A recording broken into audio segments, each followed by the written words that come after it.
हरे कृष्णा। भक्ति शास्त्री पाठ्यक्रम श्रीमद् भगवद गीता यथारूप। पिछले सत्र में हमने अध्याय क्रमांक 16 प्रारंभ किया था, जिसमें दैवी गुणों का वर्णन भगवान अर्जुन से करते हैं। वैष्णव में 26 गुण होने चाहिए, जिसके द्वारा वह आभूषित होता है, अलंकारित होता है। जैसे एक स्त्री अपने को सजाकर सुंदर बनाती है, वैसे एक भक्त के अंदर ये अलंकार होने चाहिए, वैष्णव गुण के अलंकार, जिससे वह दूसरों के सामने अपने को प्रस्तुत कर सके। तो बहुत ही सुंदर दिव्य गुण बताए थे भगवान ने, ये सब भक्तों में होने चाहिए। ये सत्व गुण में जो भक्त रहते हैं उनमें ये गुण पाए जाते हैं। जैसे अभयम, ईश्वर पर निर्भरता, भगवान पे पूरा आश्रित रहना। सत्व संशुद्धि मतलब विधि विधानों का पालन करना। और आध्यात्मिक ज्ञान का अनुशीलन करना, मतलब ज्ञान योगव्य स्थिति, गृहस्थों के लिए दान है। फिर दमष्ट, आत्मसंयम, ये गृहस्थों के लिए है, विशेषकर मैथुन जीवन में। और यज्ञश्च, यज्ञ ये भी गृहस्थों के लिए है। स्वाध्यायस, वेदाध्ययन ब्रह्मचारियों के लिए है। तपस्या शरीर और मन और वाणी के द्वारा होनी चाहिए, ये सभी आश्रमों के लिए है। आर्जवम मतलब सरलता, सरलता भी सब में होनी चाहिए। कोई वर्ण या कोई आश्रम का कोई भी व्यक्ति हो, उसमें ये गुण होना चाहिए। अहिंसा, स्वयं के प्रगतिशील जीवन को ना रोकना। पशुवध जो होता है वह दूसरे के जीवन को रोक देता है, तो हिंसा नहीं होनी चाहिए। सत्यम, सत्य बोलना चाहिए। अक्रोधस मतलब क्रोध नहीं होना चाहिए। उकसाए जाने पर भी भक्त को क्रोधित नहीं होना चाहिए। त्याग मतलब कृष्ण की सेवा के लिए हर वस्तु त्याग करनी चाहिए।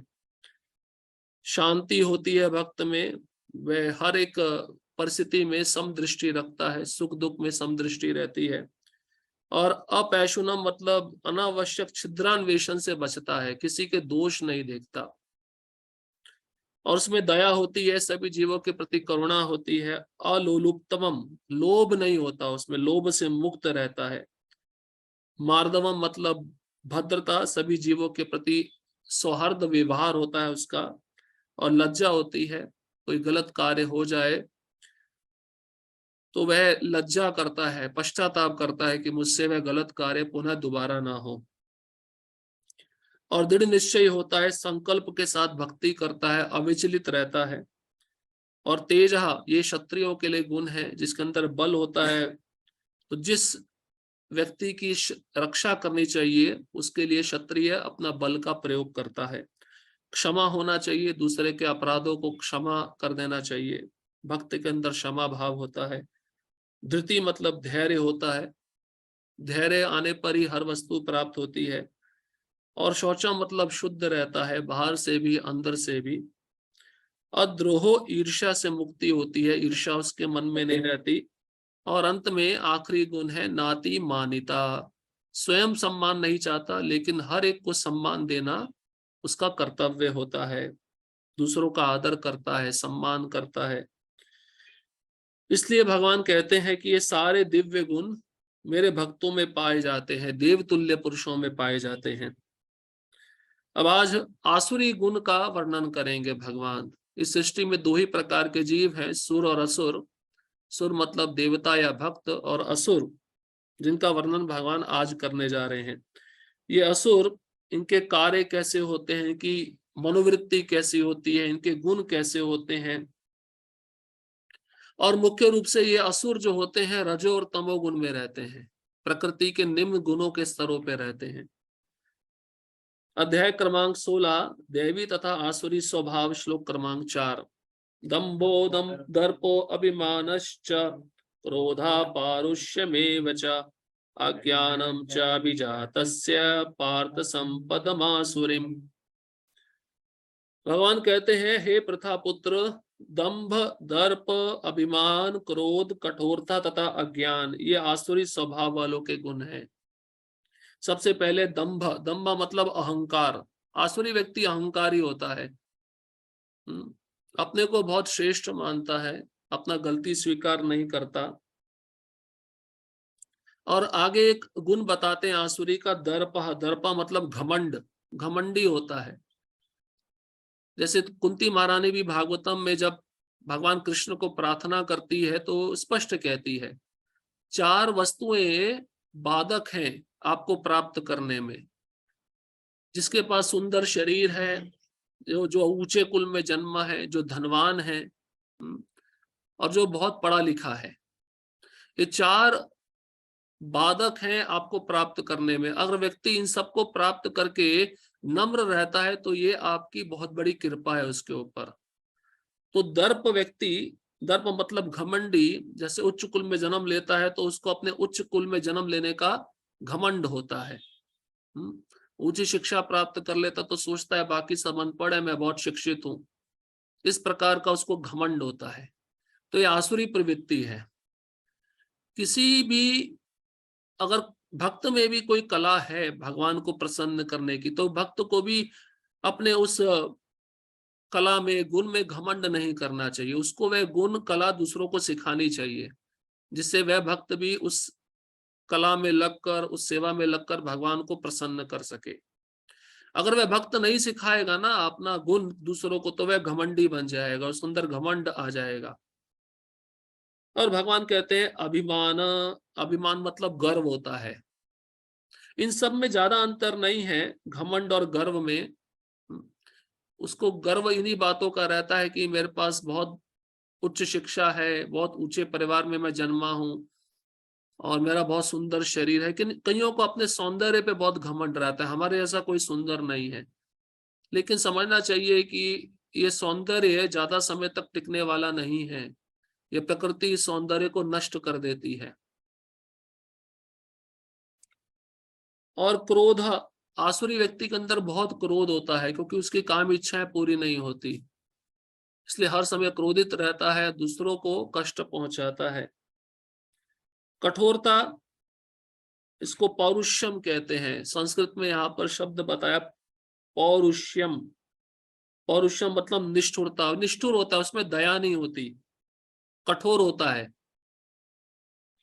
पशुओं का वध जो कर रहा है वो तो कठोर है ही, लेकिन जो देख रहा है, देखने पर भी वह वहां से नहीं जा रहा है या उसको रोक नहीं रहा है, तो वह व्यक्ति भी आसुरी है, कठोर है, उसके अंदर निष्ठुरता है। निष्ठुर मतलब जिसमें दया नहीं होती। जैसे कई मालिक होते हैं ना, अपने नौकरों से बैलों की तरह काम कराते हैं, उनके अंदर दया नहीं होती, वह ये नहीं देखते ये भी मनुष्य हैं। तो इस प्रकार से व्यक्ति निष्ठुर बन जाता है, उसमें दया नहीं रहती, कठोर होता है, उसकी वाणी भी कठोर होती है, उसका व्यवहार भी कठोर होता है। उसपे उसके मन में विचार भी दूसरों के प्रति बहुत कठोर होते हैं। और अज्ञान, तमोगुनी व्यक्ति, रजोगुनी व्यक्ति पूरा अज्ञान में पड़ा रहता है। ज्ञान उसका ढक देती है माया।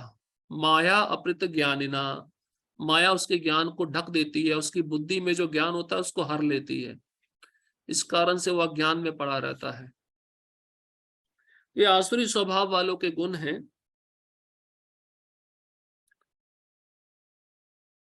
जैसे अहंकार यहाँ पे बताया है, मतलब दम्भ, यहाँ पे बताते पापी होने पर भी धर्म का आडंबर करना। पापी व्यक्ति है लेकिन फिर भी दिखा रहा है कि मैं कितना धार्मिक हूं, इसको कहते हैं अहंकार।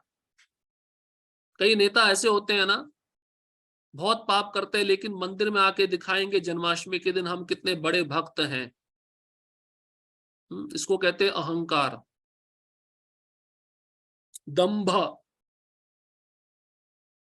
गलत काम करेंगे, 4 नियमों का भंग करेंगे, 4 नियम पालन नहीं करेंगे, लेकिन मंदिर में आएंगे कब आएंगे, जब विशेष उत्सव होता है, क्योंकि उस समय भीड़ रहती है ना, सारे लोग देखेंगे देखो राजनेता आया है, कितना बड़ा धार्मिक पुरुष है। ये आसुरी व्यक्ति का स्वभाव है, दंभ। दर्प मतलब अपने स्वयं की संपत्ति और शिक्षा का अहंकार। प्रभुपाद जी तात्पर्य में बताएंगे इसको। उसको बहुत दर्प होता है, घमंड होता है अपनी संपत्ति पर, मैं कितना धनवान हूं। और शिक्षा का भी अहंकार होता है। अब आजकल डॉक्टर लोग 15-20 साल पढ़कर इतना पैसा खर्च कर देते हैं, अब सोचते हैं पैसा कहां से निकाला जाए। तो क्लिनिक खोलते हैं, क्लिनिक पे जो भी पेशेंट आता है उसको हाथ लगाने के 1000 रुपए ले लेते हैं। उनका दुकान भी चलना चाहिए। ये किसके कारण है? ये सब आसुरी गुण के कारण है। शिक्षा का अहंकार होता है। और अभिमानष्ट मतलब अभिमान कैसा? अन्यों द्वारा पूजित होने की इच्छा, हर कोई मेरी पूजा करे, इसको कहते हैं अभिमान। हर कोई मेरा नाम ले, मेरा स्तुति करे, मेरी पूजा करे, मेरे को हार पहनाए, ये अभिमानी व्यक्ति के लक्षण हैं। ये आसुरी गुण है। रजोगुण में हमने सुना था ना, रजोगुणी व्यक्ति को लाभ, पूजा, प्रतिष्ठा बहुत प्यारी होती है। जब भी दान देगा तो कहेगा कि मेरा नाम अनाउंसमेंट होना चाहिए, मैंने इतना अमुक अमुक संपत्ति मंदिर को दान दिया। और क्रोध, छोटी छोटी बातों पर क्रोध होने लगता है, सहन नहीं होता, उसके अंदर दया नहीं होती, उसके अंदर क्षमा भाव नहीं होता। कोई भक्त बेचारा मंदिर में कुछ सेवा कर रहा है, सेवा में त्रुटि हो जाता है, गलती हो जाता है, तो वरिष्ठों का दायित्व है, कर्तव्य है उसको प्रेम से समझाना, उसको क्रोध नहीं करना है। क्योंकि क्रोध करेंगे क्या होगा, वो उसका श्रद्धा बहुत कोमल है, वो छोड़ के जा सकता है, या संबंध खराब हो सकता है, संबंध विच्छेद हो सकता है। और जो छोटे हैं वे बड़ों को ही देखकर सीखते हैं। और यहाँ पे बताया गया है छोटी छोटी बातों पर क्रोध हो जाना, इसलिए बताते हैं जब देवी गुण बताए भगवान तो क्षमा होनी चाहिए भक्त के अंदर। अपराध हुआ है तो उसको क्षमा कर देना चाहिए, उसको मन पे नहीं लेना चाहिए। निष्ठुरता मतलब दूसरों पर असभ्य भाषा का प्रयोग, वही वाणी के द्वारा कठोर शब्दों का प्रयोग करना, मतलब अपशब्द, अभद्रता का व्यवहार वाणी के द्वारा, ये आसुरी व्यक्ति का लक्षण है, निष्ठुर होता है। देखिए, इसलिए आप देखिए जितने भी भक्त भागवतम में वर्णन है, अम्बरीश महाराज, प्रहलाद महाराज, इन्होंने कभी गुस्सा नहीं किया। इनके ऊपर कितनी विपदा आई, कितने कष्ट आए, फिर भी उन्होंने एक शब्द नहीं निकाला। ये सब 26 गुण उन भक्तों में पाए जाते हैं जो भगवान को बहुत प्रिय हैं। पांडव हैं, पांडवों पे इतनी विपदा, युधिष्ठिर महाराज कभी कुछ नहीं बोले और दूसरों में हमेशा गुण देखते थे, सद्गुण देखते थे, कभी उन्होंने दोष नहीं देखा। दुर्योधन में भी उनको कोई दोष दिखता नहीं था। आप सोचिए किस स्तर पे होंगे युधिष्ठिर महाराज, स्वयं धर्म के प्रतीक हैं। और अज्ञान होता है, यहाँ पे अज्ञान का अर्थ बताया विवेक शून्यता, बुद्धि नहीं होती उसके अंदर। और सनक पूर्ण कार्य करता है। सनक मतलब जो मन में आया, चाहे वह सही नहीं है गलत है, उसको करना ही है सनक के अनुसार। इसके उदाहरण भी प्रभुपाद जी आगे बताएंगे। ये सब आसुरी स्वभाव वालों के गुण हैं। तात्पर्य, इस श्लोक में नरक के राजमार्ग का वर्णन है। देखिए नरक का रास्ता बताया गया है, जिसको नरक जाना है उसके अंदर ये गुण होने चाहिए, नरक के दरवाजे उसके लिए खुल जाते हैं। जैसे स्वर्ग का दरवाजा है, वैकुंठ का दरवाजा है, हाँ ऐसे नरक का भी दरवाजा है। तो उच्च लोकों में व्यक्ति को जाना है तो उसको पुण्य कर्म करने होते हैं, दूसरों के लिए परोपकार करना होता है। या तो वे बहुत सारे कुएं खुदवाएगा, कुएं लगवाएगा, प्याऊ लगवाएगा, हॉस्पिटल बनवाएगा, धर्मशालाएं बनवाएगा, दूसरों के लिए परोपकार, ये पुण्य कार्य में आता है। तो ये करके व्यक्ति स्वर्ग जाता है। और वैकुंठ जाने के लिए ये 26 गुण है जो पहले बताए हैं। अब नरक का मार्ग है, ये सब जो गुण आसुरी बताए जा रहे हैं नरक का मार्ग खोल देते हैं उस व्यक्ति के लिए। और प्रभुपाद जी यहाँ पे अच्छा शब्द यूज किए, राजमार्ग। नरक में जाने के लिए राजमार्ग है ये। प्रभुपाद जी खाली मार्ग नहीं लिखे, राजमार्ग लिखे। क्योंकि क्यों लिखे पता है आपको? कलयुग में 99% जनता आसुरी है, सब इसी मार्ग पे चल रहे हैं। 2 हाईवे हैं, एक हाईवे पूरा खाली है, कोई ट्रैफिक नहीं है, वो वैकुंठ का हाईवे है। उस पे आप चलोगे आपको कोई दिखेगा ही नहीं, गाड़ी बहुत आराम से चलती रहेगी, कोई ट्रैफिक जाम नहीं है। अब दूसरा हाईवे पे इतनी भीड़ है, इतनी भीड़ है कि ट्रैफिक जाम हुआ पड़ा है पूरा, और सब कंपटीशन में लगे हैं कि मैं पहले आगे जाऊंगा। तो तो ये राजमार्ग है, राजमार्ग पे सब चलना चाहते हैं। आसुरी स्वभाव वाले लोग धर्म तथा आत्मविद्या की प्रगति का आडंबर रचना चाहते हैं, भले ही वे उनके सिद्धांतों का पालन ना करते हों। भक्ति नहीं करेगा, लेकिन भक्ति का दिखावा करेगा, आडंबर रचेगा, दूसरों को दिखाने के लिए कि मैं कितना धर्म पे चलने वाला व्यक्ति हूं।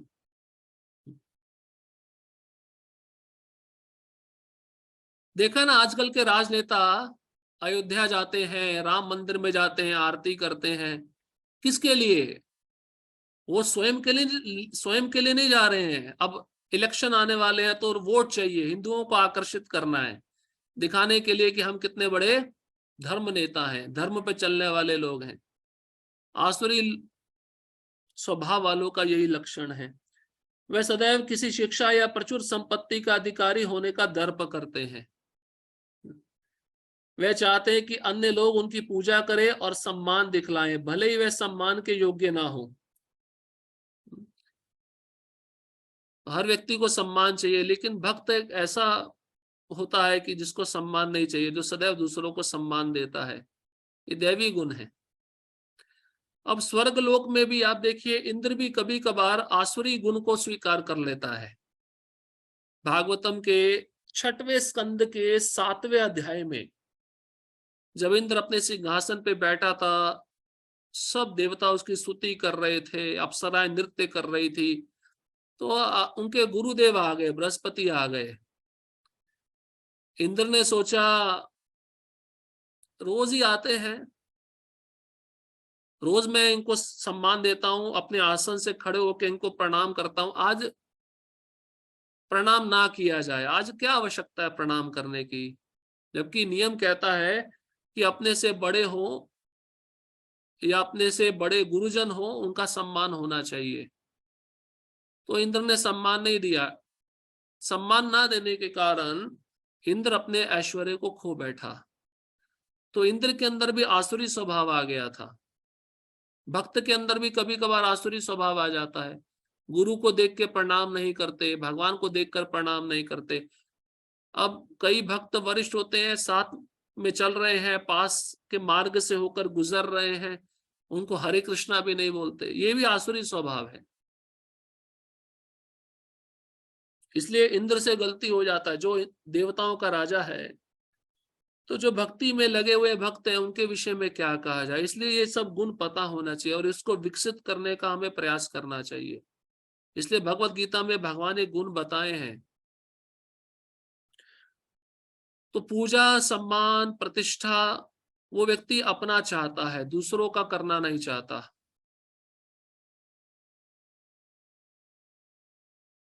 वह छोटी छोटी बातों पर क्रुद्ध हो जाता है, खरी खोटी सुनाते हैं और नम्रता से नहीं बोलते। जो क्रोधित होते हैं, उनकी मीठी वाणी कभी नहीं होगी, उनकी वाणी बहुत कठोर होगी और नम्रता नहीं होगी। वह ये नहीं जानते कि क्या करना चाहिए और क्या नहीं करना चाहिए। अज्ञान का लक्षण है, क्योंकि अज्ञान तमोगुण का कारण है। तमोगुण में व्यक्ति भेद नहीं समझ पाता, क्या सही है और क्या गलत है। वे अपनी इच्छा अनुसार सनक वश सारे कार्य करते हैं। वे किसी प्रमाण को नहीं मानते, मतलब शास्त्र को नहीं मानते। प्रमाण मतलब शास्त्र। यहाँ पे प्रभुपाद जी जिस शब्द का प्रयोग किए हैं प्रमाण, उसका अर्थ है शास्त्र। शास्त्र को नहीं मानते, अपनी सनक के अनुसार कार्य करते हैं, इच्छा अनुसार कार्य करते हैं। अब इनका उदाहरण प्रभुपाद जी बताएंगे। वैज्ञानिक जो नए नए परमाणु बम निकाल रहे हैं, खोज कर रहे हैं संसार का विनाश करने के लिए, वे ये आसुरी गुण तभी से प्राप्त करते हैं जब वे अपनी माताओं के गर्भ में होते हैं। देखिए, माता आसुरी है तो वही गुण बच्चे में जा रहा है, तो प्रभुपाद जी लिख रहे हैं गर्भ में ही उस बच्चे के अंदर आसुरी गुण आ जाते हैं। और ज्यो ज्यो वे बढ़ते हैं त्यों त्यों ये अशुभ गुण प्रकट होते हैं। इसलिए माँ को सावधान रहना चाहिए, माता पिता को अपने बच्चों के सामने अच्छा आचरण दिखाना चाहिए। जैसे हिरण्यकशिपु हिरण्याक्ष दिति के गर्भ में कितने वर्ष तक रहे? 100 वर्ष तक, 100 साल तक। तो भागवतम में भी लिखा है कि आसुरी थे, असुर स्वभाव वाले थे, इसलिए बाहर नहीं आना चाह रहे थे। बाहर आके क्या करेंगे? उपद्रव ही करेंगे ना, संसार को विनाश करेंगे। हिरण्यकशिपु भागवतम के 7वें स्कंद में जब उसको सारी सिद्धियां मिल जाती हैं, ब्रह्मा जी से सारे वर प्राप्त कर लेता, तो अपने मित्रों को क्या आदेश देता है? वह आदेश देता है कि जहां जहां यज्ञ हो रहे हैं, जहां जहां गौशालाएं हैं, जहां जहां ब्राह्मण रहते हैं, जहां जहां मंदिर हैं, उन सबको नष्ट कर दो। आसुरी व्यक्ति का लक्षण है ये, वो धर्म को बढ़ते हुए देख नहीं सकता है। प्रभुपाद जी कहते हैं हमारा कृष्ण भावनामृत आंदोलन आग की तरह फैल रहा है और इन नेताओं को बहुत डर है, अगर ये ऐसे ही फैलता रहा तो पूरे संसार पे कब्जा कर लेगा, सारे भक्त बन जाएंगे, फिर हमारा क्या होगा? इसलिए ये लोग इस कृष्ण भावनामृत आंदोलन को नष्ट करने के लिए तुले हुए हैं। लेकिन प्रभुपाद जी कहते हैं ये आंदोलन रुके नहीं रुकेगा। जैसे अग्नि जंगल में फैलती है तो फिर उसको कोई रोक नहीं सकता है। तो प्रहलाद महाराज के हृदय में जो कृष्ण भावनामृत था, उसको क्या हिरण्यकशिपु नष्ट कर पाया? नहीं कर पाया।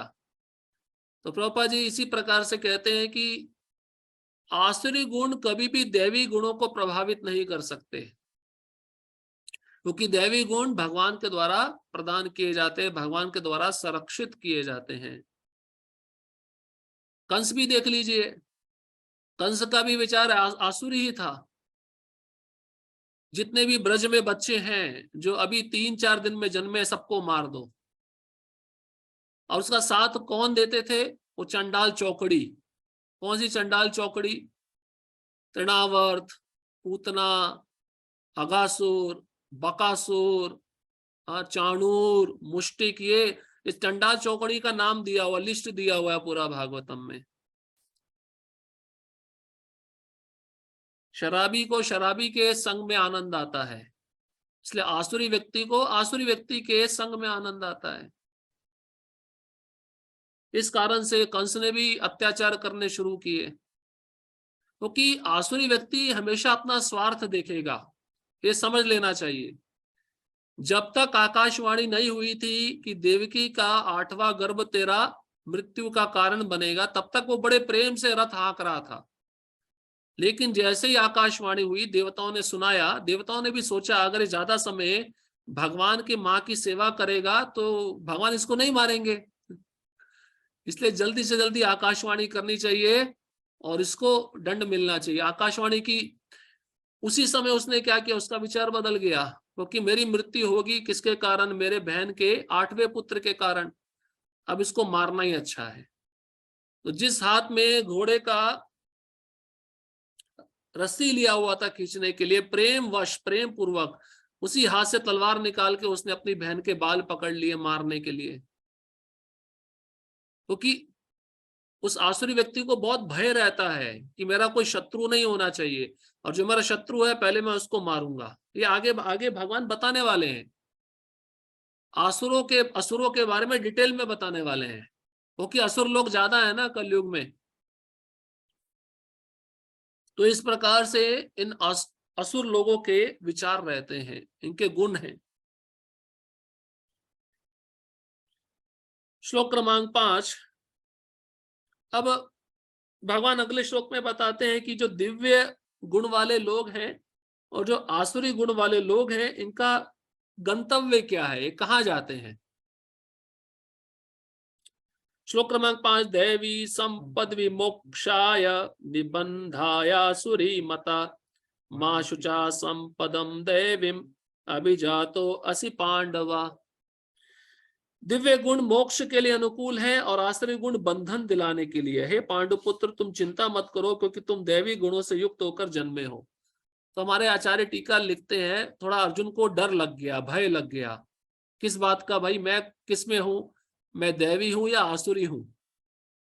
भगवान ने अर्जुन को सांत्वना देने के लिए श्लोक सुनाया, चिंता मत करो, तुम दैवी हो, मेरे भक्त हो, तुम मोक्ष के पात्र हो, तुम बंधन के पात्र नहीं हो।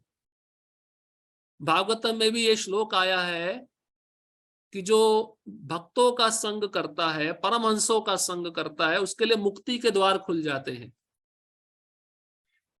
और जो योषिताम संगी संगम, स्त्री का संग करना चाहता है, जो स्त्री पुरुष का संग करना चाहती है, और संसार के भोगों का संग कोई करना चाहता है, उसके लिए नरक का द्वार खुल जाता है। देखिए, शास्त्र के वाक्य को हर जगह दोहराया गया है, लेकिन अलग अलग तरीके से दोहराया गया है। अब यहाँ पे भी भगवान कहते हैं देवी संपद्वी मोक्षाय, जो देवी गुण वाले भक्त होते हैं उनका गंतव्य स्थान क्या है? मोक्ष। मोक्ष मतलब मुक्ति, भगवान का धाम, वे वहां पे जाते हैं। और निबंधा या आसुरी मता, जिनकी मति आसुरी प्रवृत्तियों में लगी है, वे बंधन दिलाने वाले में पड़ जाते हैं, मतलब इसी संसार में रहते हैं, इसी ब्रह्मांड में अलग अलग योनियों में घूमते रहते हैं। तो आसुरी गुण बंधन दिलाने वाला है और दैवी गुण मुक्ति दिलाने वाला है। जैसे कोई हाथ बंधे हुए हो, बहुत कस के बंधे हो, तो बंधन का कारण होते हैं ना। अगर कोई व्यक्ति उस रस्सी को आकर खोल दे तो वह मुक्त हो जाता है, खुल जाता है। तो ये आसुरी गुण बांधने वाले हैं। अब बांधने वाले मतलब इस संसार से व्यक्ति मुक्त नहीं हो सकता, पुनरपि जन्मम पुनरपि मरणम, इसी में फंसा रहेगा।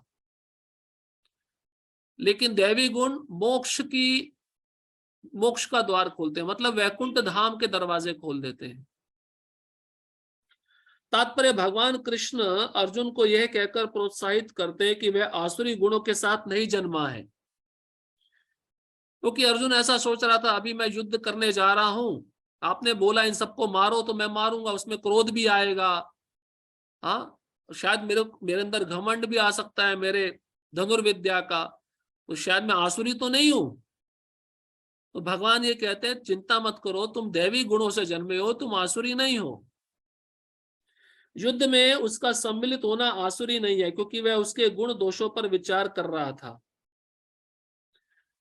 वह ये विचार कर रहा था कि भीष्म तथा द्रोण जैसे प्रतिष्ठित महापुरुषों का वध किया जाए या नहीं। कि आप सोचिए, कोई संसार में ऐसा शिष्य आपने देखा है कि जो अपने गुरु का वध करे? पर यहाँ पे अर्जुन ने वध किया अपने गुरु द्रोणाचार्य का। तो अर्जुन इस कारण से भी भयभीत था, अब कोई शिष्य अपने गुरु का वध करे तो आसुरी गुण कहलाता है। अतः वह ना तो क्रोध के वशीभूत होकर कार्य कर रहा था, ना झूठी प्रतिष्ठा या निष्ठुरता के अधीन होकर। क्योंकि ये आज्ञा उसको किसने दी थी? किसने दिया था? ये कार्य उसको किसने बोला था करने को? कृष्ण ने बोला था। इसलिए कृष्ण कभी भी अपने भक्त को गलत कार्य में नहीं लगा सकते। ये युद्ध जो था धर्म के लिए था, अधर्म का नाश और धर्म की स्थापना। इसलिए भगवान चाहते थे ये जो जितने भी दुष्ट राजा हैं, हाँ, ये जो आसुरी प्रवृत्ति वाले राजा, इनका सफाया किया जाए पृथ्वी से, तभी पृथ्वी का भार हल्का होगा। अतः वह आसुरी स्वभाव का नहीं था। क्षत्रिय के लिए शत्रु पर बाण बरसाना दिव्य माना जाता है और ऐसे कर्तव्य से विमुख होना आसुरी है। देखिए, क्षत्रिय का धर्म है दुष्टों को मारना, लेकिन ब्राह्मण अगर मारेगा तो उसको अपराध लगेगा, लेकिन क्षत्रिय मारेगा उसके लिए अपराध नहीं है, उसका वो गुण है। तो अलग अलग वर्ण में रहकर, अलग अलग आश्रम में रहकर हर एक की अलग अलग क्रियाएं हैं, लेकिन सभी क्रियाएं किसके लिए है? भगवान की संतुष्टि के लिए है। अब जैसे गृहस्थ है वो संतान उत्पत्ति कर सकता है, लेकिन ब्रह्मचर्य और संन्यास आश्रम में वर्जित है। क्षत्रिय धर्म में किसी को मारा जा सकता है जो दुष्ट है, लेकिन ब्राह्मण धर्म में वह मारा नहीं जा सकता। अगर असुर, क्षमा कीजिए, अगर अर्जुन भगवान की आज्ञा का पालन नहीं करता तब वो आसुरी माना जाता, लेकिन जब भगवान की आज्ञा का वह पालन कर रहा है तो वह दैवी गुणों से संपन्न है। अतएव अर्जुन के लिए शोक संताप करने का कोई कारण ना था। जो कोई भी जीवन के विभिन्न आश्रमों के विधानों का पालन करता है वह दिव्य पद पर स्थित होता है। तो हर एक आश्रम के लिए अलग अलग विधि विधान है, उन नीति नियमों का पालन करना और भगवान की सेवा में लगे रहना। तो प्रभुपाद जी कहते हैं ऐसा व्यक्ति उस कभी भी अपने वर्ण और आश्रम से नीचे नहीं गिरेगा। अब भगवान बताते हैं अगले श्लोक में दो प्रकार के जीव हैं, दैवी तथा आसुरी। भगवान कहेंगे दैवी गुणों का मैं पहले ही वर्णन कर चुका हूं, अब आसुरी गुणों के विषय में भगवान आगे और सुनाएंगे। श्लोक क्रमांक 7, प्रवृत्तिम च निवृत्त, क्षमा करिए, श्लोक क्रमांक 6, दो भूत सर्गो लोके अस्मिन् देव आसुर एव च, देवो विस्तरश प्रोक्ता आसुरम पार्थ में शृणु। हे प्रतापुत्र, इस संसार में सृजित प्राणी दो प्रकार के हैं, दैवी तथा आसुरी। मैं पहले ही विस्तार से तुम्हें दैवी गुण बतला चुका हूं, अब मुझसे आसुरी गुणों के विषय में सुनो। तात्पर्य अर्जुन को यह कहकर कि वह दैवी गुणों से संपन्न होकर जन्मा है, भगवान कृष्ण अब उसे आसुरी गुण बताते हैं। इस संसार में बद्ध जीव दो श्रेणियों में बटे हुए हैं। जो जीव दिव्य गुणों से संपन्न होते हुए नियमित जीवन बिताते हैं, अर्थात वे शास्त्रों तथा विद्वानों द्वारा बताए गए आदेशों का निर्वाह करते हैं। तो दैवी गुण वाले शास्त्र के नियमों का पालन भी करते हैं, शास्त्र में जो विधि विधान बताए हैं उस मार्ग पे चलते हैं। लेकिन आसुरी शास्त्र को कभी भी मानते नहीं, शास्त्र के विधि विधानों को, नीति नियमों को बिल्कुल भी नहीं मानते।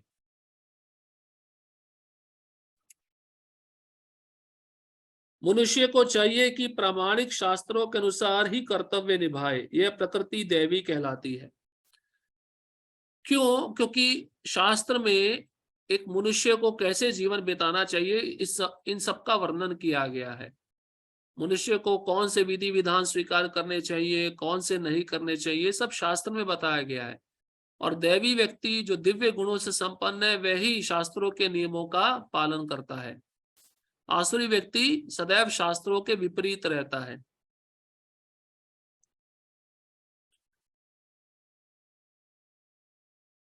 जो शास्त्र विहीन विधानों को नहीं मानता और अपनी सनक के अनुसार कार्य करता रहता है वह आसुरी कहलाता है। ये आसुरी के और भी गुण बताए जा रहे हैं।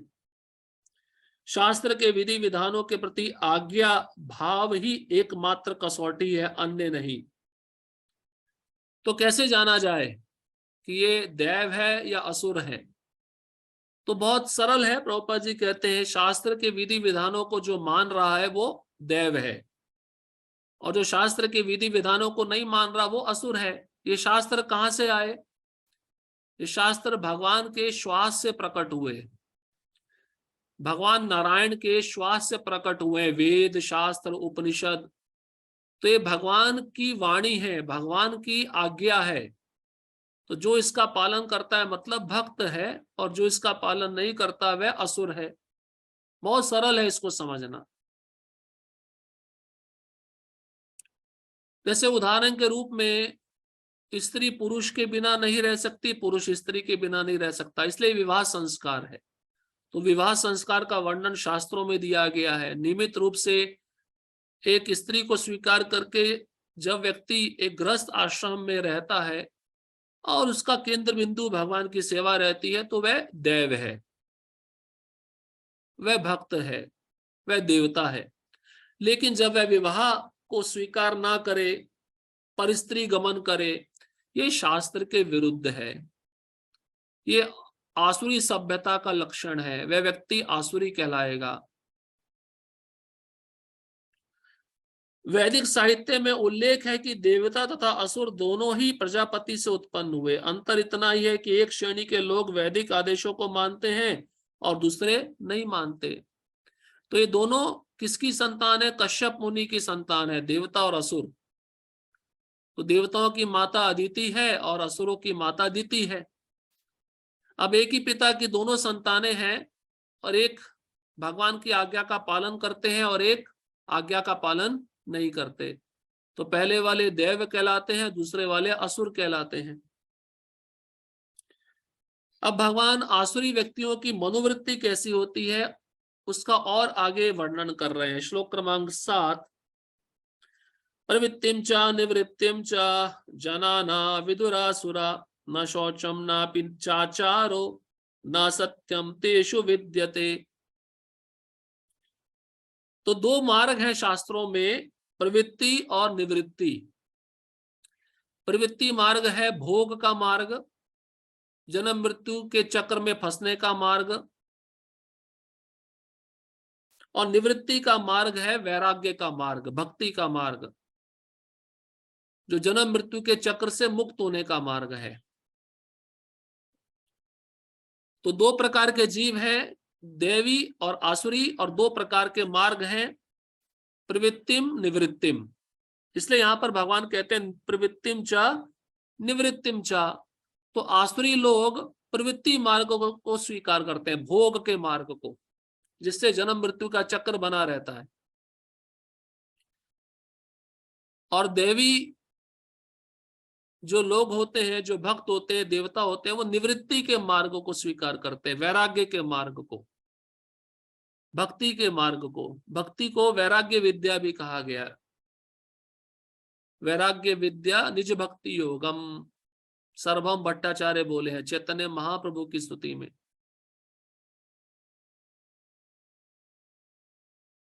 अब भगवान कहते हैं जो आसुरी हैं वे ये नहीं जानते कि क्या करना चाहिए और क्या नहीं करना चाहिए। उनमें ना तो पवित्रता, ना उचित आचरण, और ना ही सत्य पाया जाता है। ये और गुण बता रहे हैं भगवान आसुरी लोगों के। प्रवृत्ति मतलब ठीक से कर्म करना, और निवृत्ति मतलब अनुचित ढंग से कर्म ना करना। तो इन दोनों को नहीं जानते आसुरी लोग। आसुरी व्यक्ति यह नहीं जानता क्या करना चाहिए, और यह भी नहीं जानता क्या नहीं करना चाहिए, क्योंकि तमोगुण से ग्रस्त है। तमोगुण उसके बुद्धि को प्रभावित कर देता है। इसलिए पहले भी हमने सुना रजोगुण तमोगुण में, जो तमोगुण होता है उसका विशेष लक्षण क्या है, उसके अंदर विवेक बुद्धि नहीं रहती। वो सही को गलत और गलत को सही समझता है। और ना शौचम, शौचम मतलब पवित्रता, उसमें पवित्रता नहीं होती, वे स्नान नहीं करता। ये मलेच्छों की जो संस्कृति है, पाश्चात्य जगत में जो लोग रहते हैं, ये स्नान नहीं करते। अब उसको देखा देखी भारत के लोग भी स्नान नहीं करते। शौचम। तो स्नान करना चाहिए, बाह्य रूप से पवित्र रहना चाहिए, और आंतरिक रूप से मंत्र का जप होना चाहिए, शास्त्र का अध्ययन होना चाहिए, मन में बुरे विचार ना आए। ये आंतरिक रूप से पवित्रता है। और नापी चाचारो, नापी मतलब ना, चाचारो मतलब आचरण, उचित आचरण नहीं होता उनके अंदर। अपने से बड़ों के साथ कैसे व्यवहार करना है, अपनों के समतुल्य जो लोग हैं उनके साथ कैसे व्यवहार करना है, और अपने से जो छोटे हैं उनके साथ कैसे व्यवहार करना है, ये आसुरी व्यक्ति में आचरण नहीं होता। और ना सत्यम मतलब वो सत्य कभी बोलता ही नहीं है। सत्य आसुरी लोगों में पाया नहीं जाता। अब कलयुग ऐसा युग है उसमें कोई सत्य बोलता भी नहीं है। अब तो आप सोचिए आसुरी लोगों की प्रवृत्ति कितनी ज्यादा बढ़ जाती है। तात्पर्य, प्रत्येक सभ्य मानव समाज में कुछ आचार संहिताएं होती हैं। आचार संहिताएं मतलब कुछ एटिकेट होते हैं, कुछ आचरण होता है, समाज में कैसे रहा जाए, समाज में जो लोग रह रहे हैं उनके साथ कैसे व्यवहार किया जाए, इसको कहते हैं आचार संहिता, जिनका प्रारंभ से पालन करना होता है। विशेषतया आर्यगण जो वैदिक सभ्यता को मानते हैं और अत्यंत सभ्य माने जाते हैं, इनका पालन करते हैं। आर्य मतलब जो भक्त हैं। तो सरकार ने जो नियम बनाए हैं उसका भी पालन करना चाहिए। भक्तों को ऐसा नहीं सोचना चाहिए मैं तो भक्ति कर रहा हूं, मुक्त हूं, मुझे सरकार के नियम पालन करने की कोई आवश्यकता नहीं है।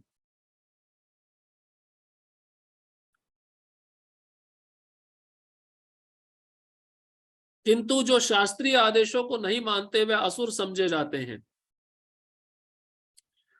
इसलिए यहां पर कहा गया है कि असुर गण ना तो शास्त्रीय नियमों को जानते हैं, ना उनमें इनके पालन करने की प्रवृत्ति पाई जाती है।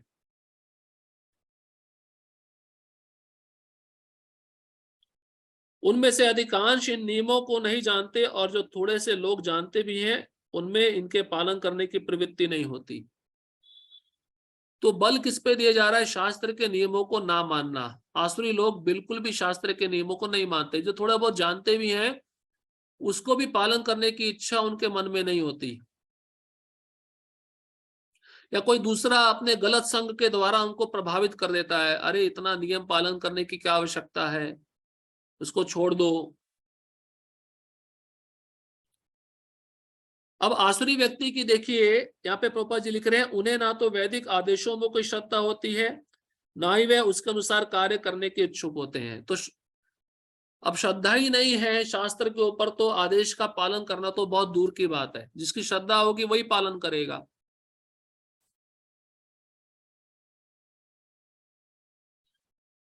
इसलिए शास्त्र में बताया गया है, जो प्रभुपाद जी ने हमको प्रोग्राम दिया है, प्रातःकालीन सत्र का मॉर्निंग प्रोग्राम दिया है, सुबह उठना, जप करना, ये जो भक्ति में लगे हुए गंभीर भक्त हैं वही पालन करते हैं,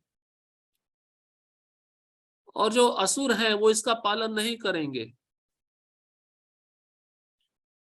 असुरगण ना तो बाहर से ना भीतर से स्वच्छ होते हैं।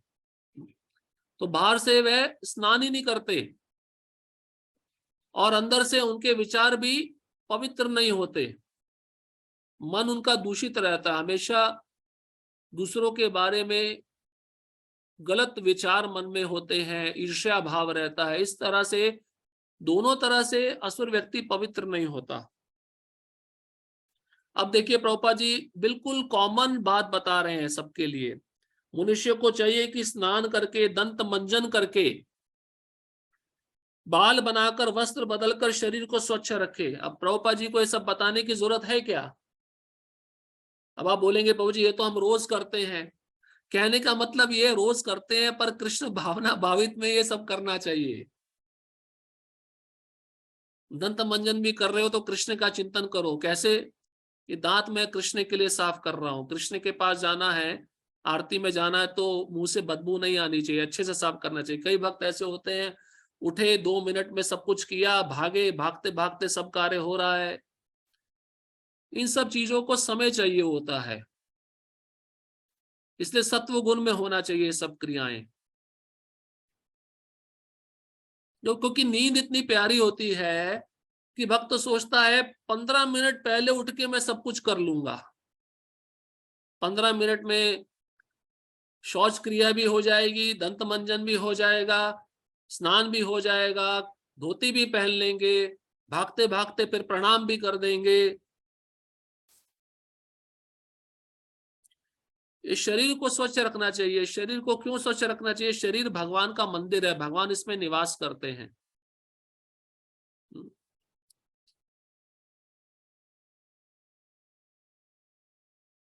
आप मंदिर का मार्जन करते हो ना, अपने मंदिर में जब धूल आए थे झाड़ू लगाते हो, साफ सफाई करते हो। ये शरीर भी एक मंदिर है, इसमें भगवान रहते हैं, इसलिए इसको साफ रखना चाहिए। जहां तक आंतरिक स्वच्छता की बात है, मनुष्य को चाहिए कि वह सदैव ईश्वर के पवित्र नामों का स्मरण करे और हरे कृष्ण महामंत्र का कीर्तन करे। असुरगण बाह्य तथा आंतरिक स्वच्छता के नियमों को ना तो चाहते हैं, ना इनका पालन ही करते हैं। तो आंतरिक स्वच्छता कैसे होगी? हरे कृष्ण मंत्र का जप करके। तो असुरगण बाहर से भी स्नान नहीं करते और अंदर से हरे कृष्ण मंत्र का जप भी नहीं करते। तो दोनों तरफ से आसुरी हैं। तो देखिए आसुरी गुण कितनी ज्यादा मात्रा में होंगे, आसुरी गुणों का अटैक कितना ज्यादा मात्रा में होगा इन लोगों में।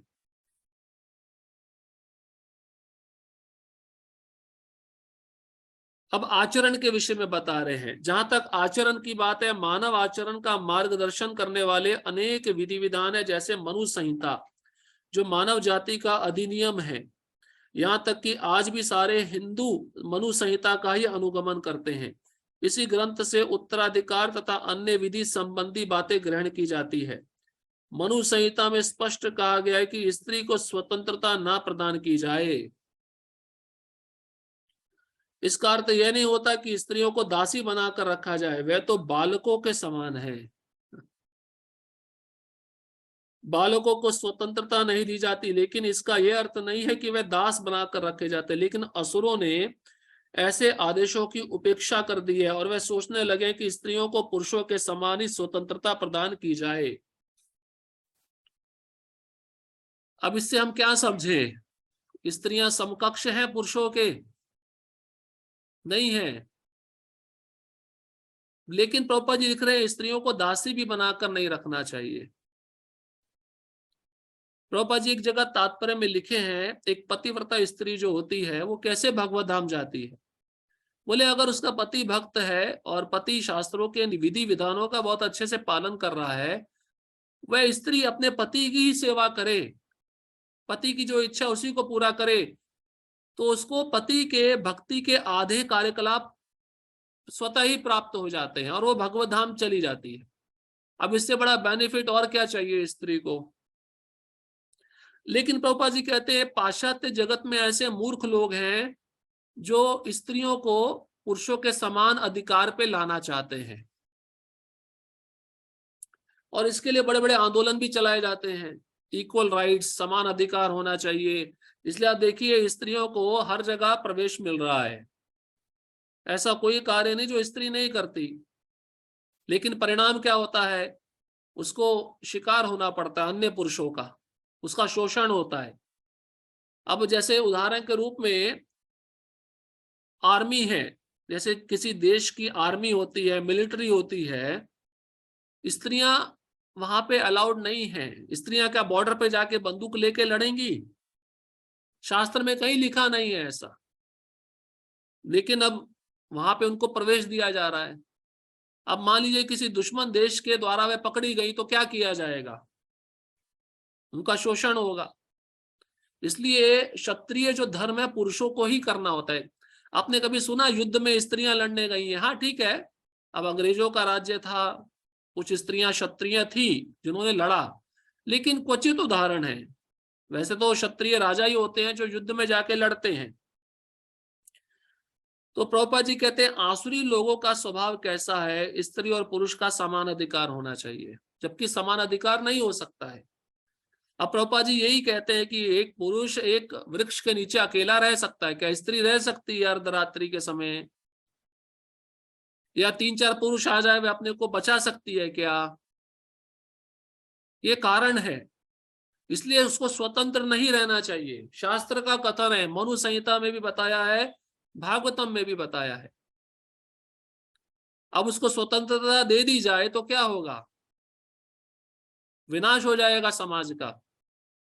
इसलिए आप देखिए भागवतम में जो श्लोक है, जब स्त्री अपनी इच्छा को पूर्ण करने पे आती है, उसकी कोई भौतिक इच्छा है और उस भौतिक इच्छा में कोई बाधा बन रहा है, तो वहां पे वर्णन है अपने पति, पिता, भाई और गुरु को भी मरवा सकती है। ये भागवतम में लिखा है।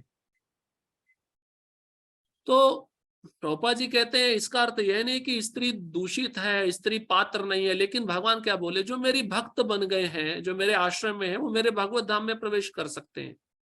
ये सब बातें प्रभुपाद जी किसी स्त्री को नीचा दिखाने के लिए नहीं लिख रहे। शास्त्र में जो सत्य बताया गया उसको वर्णन किया जा रहा है। सदैव स्त्री को संरक्षण चाहिए, अपने पिता का, अपने पति का और अपने ज्येष्ठ पुत्र का। अगर वह संरक्षण में नहीं है, उसको संरक्षण नहीं मिलता, तो वह समाज में उत्पात मचा देगी। आप देख लीजिए स्वतंत्र स्त्री है जिसका ना कोई पति है, ना कोई पिता है, ना कोई पुत्र है, उसका व्यवहार ही देख लीजिए, आप व्यवहार से समझ जाएंगे। उसका बोलचाल, रहना, उसका आचरण बड़ा विचित्र होता है, क्योंकि किसी का डर नहीं है ना, किसी की मान मर्यादा नहीं है। जब डर रहता है तो सारे नीति नियम पालन किए जाते हैं। इसलिए यहाँ पे प्रभुपाद जी लिख रहे हैं मनु संहिता जो मानव समाज को मार्गदर्शन करने वाली है, जिसमें स्पष्ट बताया गया मनुष्य को कैसे रहना चाहिए। ये मनु शब्द, ये मनुष्य शब्द कहां से आया? मनु से ही आया है, हम मनु की संतान हैं। और प्रभुपाद जी लिख रहे हैं स्त्री का व्यवहार, उसका आचरण बालकों की तरह होता है, बच्चों की तरह होता है, बालिश होता है। इसलिए उनको स्वतंत्रता नहीं दी जानी चाहिए। जैसे बच्चा है, उसको ज्यादा स्वतंत्रता दे दो तो वो खेलता ही रहेगा, फिर वो सुनने वाला नहीं है किसी का। आप सबको अनुभव भी होगा, माता पिता कहते चलो पढ़ लिया, थोड़ा समय जाके खेल लो, वो खेलने में इतना समय बीत जाता है, फिर उसको बुलाते तो वापस ही नहीं आता है। उसी तरह से स्त्री है, उसको किसी का संरक्षण चाहिए, तभी वह ठीक मार्ग पे चलेगी। और संरक्षण जब मिलेगा ना, प्रभुपाद जी कहते हैं, वो पुरुष के लिए शक्ति बनती है, पुरुष को शक्ति प्रदान करती है, ये सत्य है। इसलिए स्त्री का उपयोग सही जगह पे सही वस्तु के लिए होना चाहिए।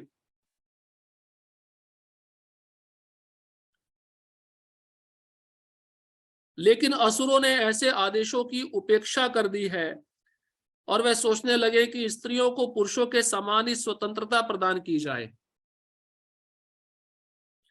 लेकिन इससे संसार की सामाजिक स्थिति में सुधार नहीं हुआ। वास्तव में स्त्री को जीवन की प्रत्येक अवस्था में सुरक्षा प्रदान की जानी चाहिए, प्रत्येक अवस्था में। प्रभुपाद जी लिख रहे हैं, जन्म से लेके मृत्यु पर्यंत तक स्त्री का सुरक्षा होना चाहिए। इसलिए शास्त्र में बताया गया ना, 5 जीव ऐसे जिनको हमेशा सुरक्षा दी जानी चाहिए, उसमें एक स्त्री भी है। बालक, स्त्री, वृद्ध, ब्राह्मण, गाय, इन 5 का सुरक्षा सदैव होते रहना चाहिए, सदैव, किसी भी काल में ये असुरक्षित नहीं होनी चाहिए। उसके बाल्यकाल में पिता द्वारा संरक्षण प्रदान किया जाना चाहिए, तारुण्य में पति द्वारा और बुढ़ापे में बड़े पुत्रों द्वारा। मनु संहिता के अनुसार यही उचित सामाजिक आचरण है। इसलिए पहले के जमाने में आप देखिए, गांव में अभी भी थोड़ा बहुत नियम बचा है, लेकिन खत्म होता जा रहा है। स्त्रियां अपना चेहरा अपने पति के अलावा किसी को दिखाती नहीं थी। ने देखा होगा, घूंघट है, वो पूरा चेहरा ढका रहता था। आज भी आप ब्रिज में जाएंगे, वृंदावन में जाएंगे, वहां पे आज भी ये नियम पालन किया जाता है। क्यों? क्योंकि पर पुरुष का चेहरा देखने से आकर्षण बन सकता है, कुछ संबंध हो सकता है। इसलिए स्त्रियों का जो कोर्ट यार्ड होता था अंदर की तरफ होता था, बच्चे अंदर की तरफ रहते थे, पुरुष बाहर की तरफ रहते थे। ये सब प्रभुपाद जी अपने प्रवचन में बताए हैं इन बातों को। तो प्रहलाद महाराज भी कहते हैं, स्त्री अग्नि के समान है, पुरुष मक्खन के समान है। जब दोनों मिल जाते हैं तो मक्खन पिघलेगा। तो इसको भी समझना जरूरी है, किस समय पे किस परिस्थिति में संग आना चाहिए, किस समय किस परिस्थिति में दूर रहना चाहिए। लेकिन आधुनिक शिक्षा ने नारी जीवन का एक अतिरंजित अहंकारपूर्ण बोध उत्पन्न कर दिया है। अब प्रभुपाद जी देखिए स्पष्ट क्लियर शब्दों में लिख रहे हैं, अतएव अब विवाह एक कल्पना बन चुका है। अभी वर्तमान समय में क्या हो रहा है, को एजुकेशन, लड़के लड़कियां एक साथ पढ़ाना, जबकि शास्त्र कहते हैं लड़कियां ये शिक्षा, मतलब जो आजकल की क्या कहते हैं अविद्या प्राप्त करने के लिए नहीं बनी हुई है। ये गुरुकुल में नहीं जाती थी। पहले के जमाने में भी 5 वर्ष के बालक को गुरुकुल में भेजा जाता था, लेकिन जो बच्चियां हैं, पुत्रियां हैं, उनको घर में रह के माँ शिक्षा देती थी कि जब विवाह होगा अपने पति का सेवा कैसे करना चाहिए, घर का कामकाज कैसे करना चाहिए। वही करने से वह भगवत धाम जा सकती है, अगर पति भक्त है तो। ये भागवतम में नारद मुनि स्वयं युधिष्ठिर महाराज को बताए हैं 7वें स्कंद में 4 श्लोकों में। केवल घर का मार्जन करने से वो भगवत धाम जा सकती है, अगर उसका पति भक्त है। उसको भक्ति भी करने की जरूरत नहीं है। अब ऐसा नहीं है कि हमें माला छोड़ देना है, भक्ति नहीं करनी है। प्रभुपाद जी लिख रहे हैं, आजकल का जो समय है, आधुनिक शिक्षा ने एक नारी जीवन का अतिरंजित अहंकारपूर्ण चेहरा प्रदान कर दिया है। क्योंकि अब स्त्रियों को भी लगता है हमने भी एजुकेशन प्राप्त की है, शिक्षा प्राप्त की, हम भी नौकरी करेंगी, हम भी बड़े बड़े कंपनियों में जाकर बॉस बनेंगी। ये अहंकारपूर्ण चेहरा उत्पन्न किया है आधुनिक शिक्षा ने, और विवाह कल्पना बन चुका है। क्योंकि देखिए, स्त्रियां अगर विवाह करके किसी बड़ी कंपनी में काम करेगी तो वहां का बॉस अगर उसके सौंदर्य को देखकर आकर्षित हो गया तो वह स्त्री क्या करेगी, वो पैसे के लालच में आकर अपने पति को छोड़कर दूसरा विवाह कर लेगी, तो पहले वाले पति से तलाक हो जाएगा। मतलब ये विवाह तो एक कल्पना बन गया, एक कहानी बन गया। तो कौन नीति नियम पालन कर रहा है? कोई नीति नियम पालन नहीं कर रहा है। इसलिए आप देखिए हमारे वैदिक समाज में जब एक बार विवाह हो जाता था तो मरते दम तक, मृत्यु पर्यंत तक दोनों साथ में रहेंगे।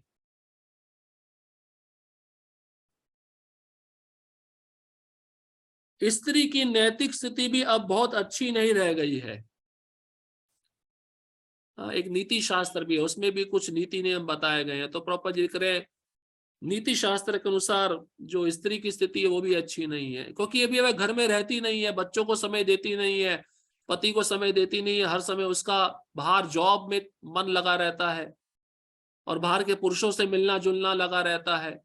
हाँ, तो जब किसी भी पति को अच्छा नहीं लगता है अगर कोई स्त्री, उसकी पत्नी किसी अन्य पुरुष से फोन पे ज्यादा समय बात करे, हाँ, तो इससे संबंध विच्छेद हो जाता है, डाइवोर्स हो जाते हैं, बच्चों पे बहुत गलत असर पड़ता है।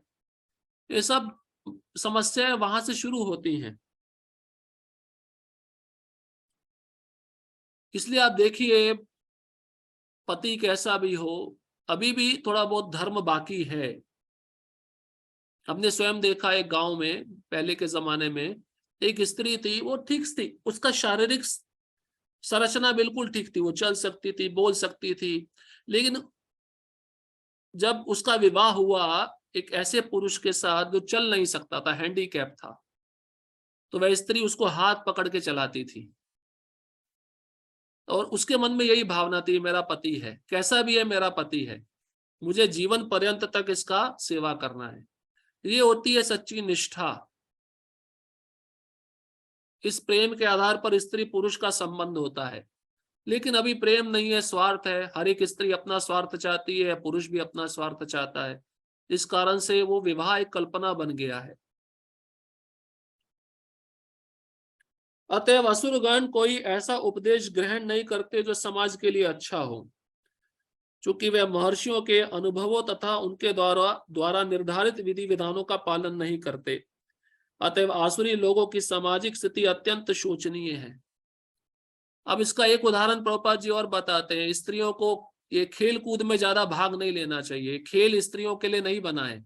कई शास्त्र में आपने पढ़ा है, सुना है, स्त्रियां टेनिस खेले, क्रिकेट खेले, वॉलीबॉल खेले। ये क्या कारण है इसके पीछे? ये असुर लोग इसको प्रोत्साहन देते हैं, क्योंकि ज्यादा से ज्यादा असुर इसको देखने आएंगे, वहां पे स्त्री का शरीर दिखता है, वो खेल देखने नहीं आते हैं। अब प्रभुपाद जी तो इसके बारे में बहुत डिटेल में चर्चा किए हैं, और कैसे कैसे कपड़े पहनकर खेल खेला जाता है इसके बारे में बताने का कुछ प्रयोजन नहीं है हमारा। आप सब परिचित है, सब टीवी देखते हैं, उसमें सब दिखाया जाता है। तो ये क्या सब है? असुर लोगों का यही बढ़ावा है कि इसको ज्यादा से ज्यादा प्रोत्साहन मिले, ज्यादा आसुरी लोग पैदा हों और इसी मार्ग पे चलते रहें। इसलिए शास्त्र में एक बहुत सुंदर वर्णन आता है, भागवतम के तीसरे स्कंद में। देवहूति बहुत सुंदर थी, स्वयंभू मनु की पुत्री। आप सोचिए, इतनी सुंदर थी कि प्रभुपाद जी वहां पे लिखते हैं वो अपने घर की छत पे गेंद से खेल रही थी। उस समय खेलना है तो घर में खेलो, बाहर नहीं खेल सकते, प्रभुपाद जी तात्पर्य में लिखे हैं। और बताया गया है उस समय गंधर्वों का राजा चित्ररथ विमान से होकर गुजर रहा था ऊपर से। आप सोचिए वो महल कितना ऊंचा होगा, और विमान भी उड़ते थे उस समय। उसने विमान से ही देवहूति का सौंदर्य देखा और वह गेंद से खेल रही थी। वो खेलते खेलते उसके सौंदर्य को देख के गिर गया विमान से। प्रभुपाद जी लिखते हैं वहां पे कि देखिए उस समय स्त्रियां पब्लिक के सामने जाके नहीं खेल सकती, प्राइवेट में अपने घर में खेल सकती हैं। उस समय अलाउड नहीं था, लेकिन अब तो पब्लिकली सब ओपन हो गया है। जिसको जो देखना है देखो, जिसको जो दृश्य देखना है देखो। उससे क्या हो रहा है? समाज पतन की ओर जा रहा है।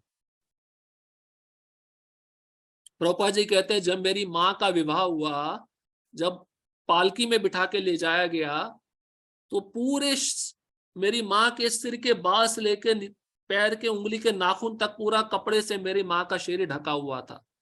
मतलब सूर्य भी देख ना सके उस स्त्री के सौंदर्य को। स्त्री को इतना अपना को ढक कर रखना चाहिए। स्त्री का सौंदर्य, स्त्री का लज्जा इसी में है। तो समाज पतन की ओर क्यों जा रहा है? क्योंकि स्त्री को पुरुषों के समान अधिकार दिए जा रहे हैं। और स्त्री भी आजकल सोचती हैं कि अगर हमें समान अधिकार नहीं मिलेगा, हमको नौकरानी बनाकर रखा हुआ है। तो शास्त्र इसका अनुमोदन नहीं देता है। प्रभुपाद जी कहते हैं जितना स्त्री अपने पति के संरक्षण में रहेगी उतना वे मुक्त रहेगी, उसको कोई हाथ नहीं लगा सकता, वो सुरक्षित है। तो आसुरी सभ्यता इसी को बढ़ावा देती है। श्लोक क्रमांक 8। अब आसुरी लोगों का इस जगत के बारे में क्या सोचना है, अगले श्लोक में बता रहे हैं। आसुरी लोग इस जगत के बारे में क्या सोचते हैं? असत्यम अप्रतिष्ठम ते जगदाहुरनीश्वरम अपरस्पर संभूतम किमन्यत् काम हेतुकम। अब आसुरी लोग इस जगत के बारे में देखिए, भगवान कहते हैं अर्जुन को, वे कहते हैं कि ये जगत मिथ्या है, मतलब असत्यम, ये जगत सत्य नहीं है, मिथ्या है, झूठा है, इसका कोई आधार नहीं है। अप्रतिष्ठम, अप्रतिष्ठम मतलब आधार रहित है, इसका कोई सपोर्ट नहीं है इस संसार को, इसका कोई आधार ही नहीं है। और इसका नियमन किसी ईश्वर द्वारा नहीं होता, मतलब कोई ईश्वर ही नहीं है। भाई ईश्वर नहीं है तो फिर इसका पालन कैसे हो रहा है? घर में अगर पुरुष नहीं है तो घर कैसे चल रहा है? और फिर कहते हैं अपरस्पर संभूतम, बिना कारण के संसार उत्पन्न हुआ है। इस संसार के पीछे कोई कारण ही नहीं है। हर वस्तु के पीछे कोई कारण होता है ना। कोई वस्तु आप बाजार में खरीदने जाते हो, उसके पीछे किसी पुरुष ने उस वस्तु को बनाया है। पर आसुरी लोग सोचते हैं कोई ईश्वर नहीं, कोई कारण नहीं, ये जगत मिथ्या है, आधार रहित है। उनका कहना है कि ये कामेच्छा से उत्पन्न हुआ है। काम है तु कम, मतलब स्त्री पुरुष का संग होता है, उसी से संसार पैदा हुआ है। और काम के अतिरिक्त कोई अन्य कारण नहीं है। मतलब सेक्स को केंद्र बिंदु में रखते हैं, मैथुन को केंद्र बिंदु में रखते हैं आसुरी लोग। इसलिए पहले श्लोक में बताया ना, जगन्य गुण वृत्तिस्था अधो गच्छन्ति तामसा। जगन्य मतलब जांग के नीचे जो जनेन्द्रियां हैं उनका मुख्य केंद्र बिंदु वही रहता है, मैथुन जीवन।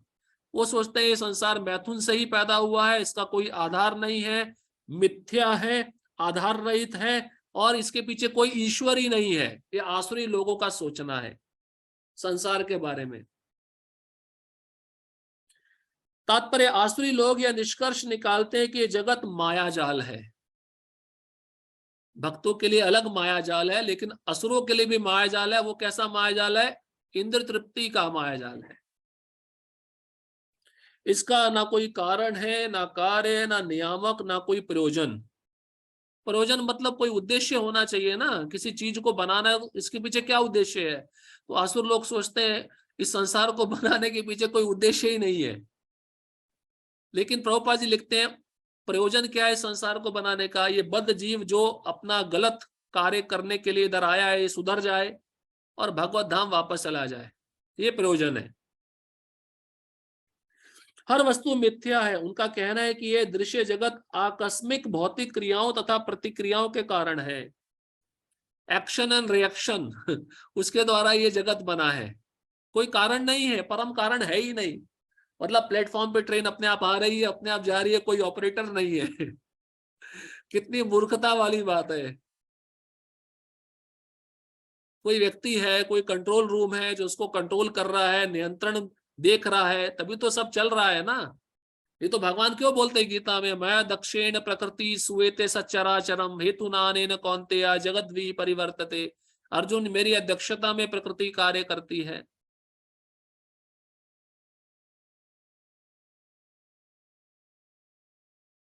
वह यह नहीं सोचते कि ईश्वर ने किसी प्रयोजन से संसार की रचना की है। अब प्रभुपाद जी ने भी इस्कॉन बनाया, कोई प्रयोजन होगा ना।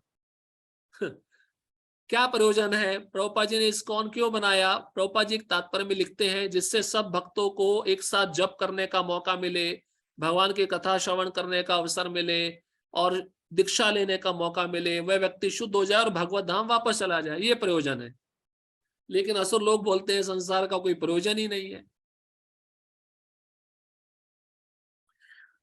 उनका अपना सिद्धांत है कि ये संसार अपने आप उत्पन्न हुआ है और ये विश्वास करने का कोई कारण नहीं कि इसके पीछे किसी ईश्वर का हाथ है। अपने आप संसार हुआ है, इसके पीछे ईश्वर का कोई हाथ नहीं। अच्छा, हम स्कूल में पढ़ते थे ना डार्विन थ्योरी, हाँ, बंदर से मनुष्य आया, ये भी आसुरी लोगों का ही कहना है, शास्त्र की अवज्ञा करना। देखो आप सोचो, हम कितना विश्वास मान लेते हैं। हमें रामायण महाभारत अपने वेद शास्त्रों पे कोई विश्वास नहीं, पहले स्कूल में जो पढ़ाया जाता है ना गलत चीजें, उस पे हमारा कितना विश्वास होता है। ये इस्कॉन आपका ब्रेन वॉशिंग कर रहा है, आपके दिमाग की धुलाई कर रहा है, पूरा जो कचरा भर गया ना अंदर वो सब बाहर निकाल रहा है।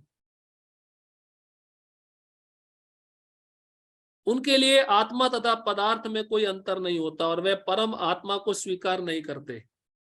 मतलब उनके लिए आत्मा और शरीर में कोई अंतर ही नहीं है। इसका मतलब खाओ पियो मजा करो। चार्वाक मुनि का सिद्धांत है ना,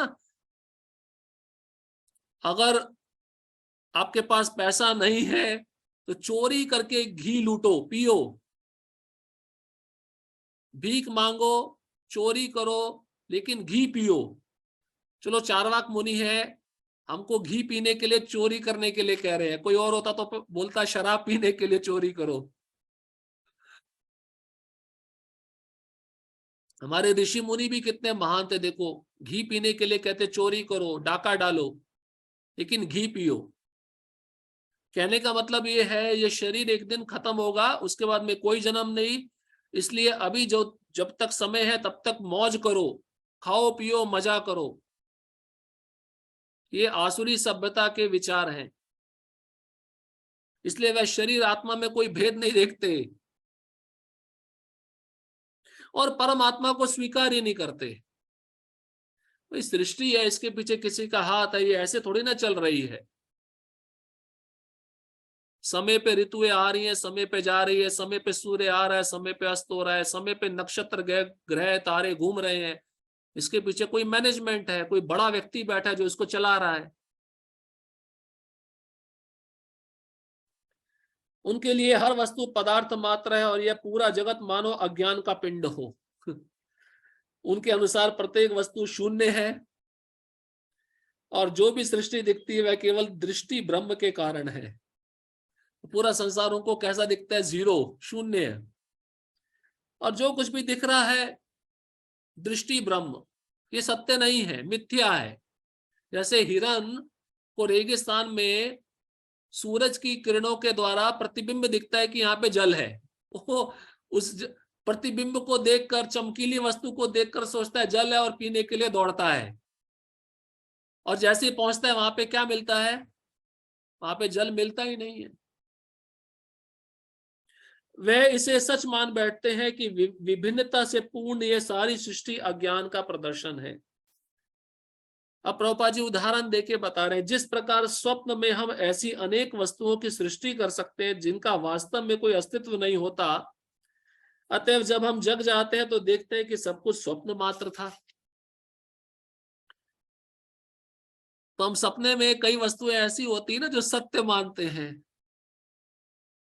कभी कभार डरावना सपना आता तो पसीने भी आ जाते। देखो सूक्ष्म शरीर का प्रभाव स्थूल शरीर पे इतना होता है कि वह वस्तु सत्य दिखने लगती है, लेकिन जैसे ही जागृत होता है व्यक्ति, जाग जाता है तो सोचता है अरे ये तो सपना था। ऐसे ही असुर क्या कहते हैं कि ये जीवन स्वप्न है, लेकिन वह इस स्वप्न को भोगने में बड़े कुशल होते हैं। वही ना कि चलो आगे किसने देखा है जीवन है या नहीं है, इसी जीवन में मजा करते हैं, इसी जीवन में भोग भोगते हैं। अतः वे ज्ञान अर्जन करने के बजाय अपने स्वप्न लोक में अधिकाधिक उलझ जाते हैं। तो मेरा परिवार, मेरे बच्चे, मेरा घर, इसको मैं कैसे और बढ़ाऊं, कैसे पालन पोषण करूं, ये भी आसुरी व्यक्ति के विचार हैं। क्योंकि ये मनुष्य शरीर गुरु के पास जाकर ज्ञान प्राप्त करने के लिए मिला है, ज्ञान प्राप्त करके गुरु की सेवा करने के लिए मिला है। अगर व्यक्ति इसको नहीं करता है तो वह आसुरी माना जाता है, तो संसार के माया में वह और उलझता जाता है।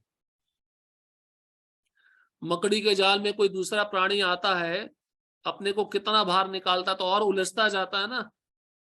वैसे ही हम बाहर निकालने का मार्ग तो नहीं बनाए हैं, लेकिन संसार के भोगों में और उलझते जा रहे हैं। दलदल होता है ना, दलदल, दलदल में व्यक्ति कोई गिरता है तो दलदल उसको नीचे की ओर घसीटता है, वैसे माया हमको नीचे की ओर घसीटती है। हम, वो व्यक्ति कितना भी ऊपर जाने का प्रयत्न करेगा लेकिन नीचे घसीटा जाता है। उनकी मान्यता है कि जिस प्रकार शिशु केवल स्त्री पुरुष के संभोग का फल है, उसी तरह संसार बिना किसी आत्मा के उत्पन्न हुआ है। आसुरी लोग देखो क्या सोचते हैं कि बच्चा एक स्त्री पुरुष के संग से पैदा होता है, उसी प्रकार ये संसार किसी आत्मा से उत्पन्न हुआ है, भगवान से उत्पन्न नहीं हुआ। भगवान को तो मानते ही नहीं है, लेकिन कोई आत्मा है, उससे उत्पन्न हुआ है। आत्मा मतलब हम ही हैं, हमने ही अपने श्रम से संसार को उत्पन्न किया है। आसुरी व्यक्ति ये सोचता है। तो घर का व्यक्ति क्या सोचता है, मैंने पैसा कमा के घर बनाया है। ये आसुरी, ये छोटे असुर व्यक्ति का लक्षण है। और बड़े बड़े जो असुर होते हैं वो सोचते हैं मैं प्रधानमंत्री हूं, मैं मुख्यमंत्री हूं, ये संसार, ये राज्य, ये देश मैं ही चला रहा हूं। उनके लिए यह पदार्थ का संयोग मात्र है जिसने जीवों को उत्पन्न किया, अतएव आत्मा के अस्तित्व का प्रश्न ही नहीं उठता। जिस प्रकार अनेक जीवित प्राणी अकारण पसीने से ही स्वेदज तथा मृत शरीर से उत्पन्न हो जाते हैं, उसी प्रकार ये सारा जीवित संसार दृश्य जगत के भौतिक संयोगों से प्रकट हुआ है। मतलब जो तत्व है उसको मिलाने से संसार बना, उन तत्वों को मिलाने से शरीर बना, लेकिन इसके पीछे कोई कारण नहीं है, मिथ्या है सब। आसुरी लोगों का विचार। साइंटिस्ट लोग यही सोचते हैं ना, एक दिन कहते हैं कि हम मृत्यु पे विजय प्राप्त कर लेंगे, तो वो आज भी केमिकल ढूंढ रहे हैं अपने लेबोरेटरी में कि उसको ऐसा केमिकल बन जाए, ऐसा रसायन बन जाए जिसको पीने से मृत्यु ना हो। ये भी आसुरी व्यक्ति का विचार है। अब ये लोग मृत्यु पे विजय प्राप्त कर लेंगे, फिर यही भगवान बन जाएंगे, फिर कृष्ण की तो आवश्यकता नहीं है। इसलिए भगवान का जो ये नियम है प्रकृति का, जन्म मृत्यु जरा व्याधि दुख दोषानु दर्शनम, ये इसका रहस्य कोई जान नहीं सकता है और कोई जान भी नहीं पाएगा। देखो भगवान कार्य कर रहे हैं सब कुछ, लेकिन आपके सामने आते हैं क्या? अपने को छिपाए हुए हैं ना। और संसार का व्यक्ति क्या करता है, छोटा सा कार्य करेगा, सामने आ जाएगा दिखाने के लिए। ये आसुरी व्यक्ति है। अतएव प्रकृति ही संसार की कारण स्वरूपा है। आसुरी लोगों का सोचना है प्रकृति चला रही है, कोई भगवान नहीं है। मतलब उस स्त्री ने घर में अपने आप ही बच्चे को जन्म दिया है, पुरुष का सहयोग नहीं हुआ, ऐसा आसुरी लोगों का सोचना है। इसका कोई अन्य कारण नहीं है। वह भगवत गीता में कहे गए कृष्ण के इन वचनों को नहीं मानते। मया दीक्षेण प्रकृति श्वेते सच्चराचरम, सारा भौतिक जगत मेरे ही निर्देश के अंतर्गत गतिशील है। दूसरे शब्दों में असुरों को संसार की सृष्टि के विषय में पूरा पूरा ज्ञान नहीं है। प्रत्येक का अपना कोई ना कोई सिद्धांत है।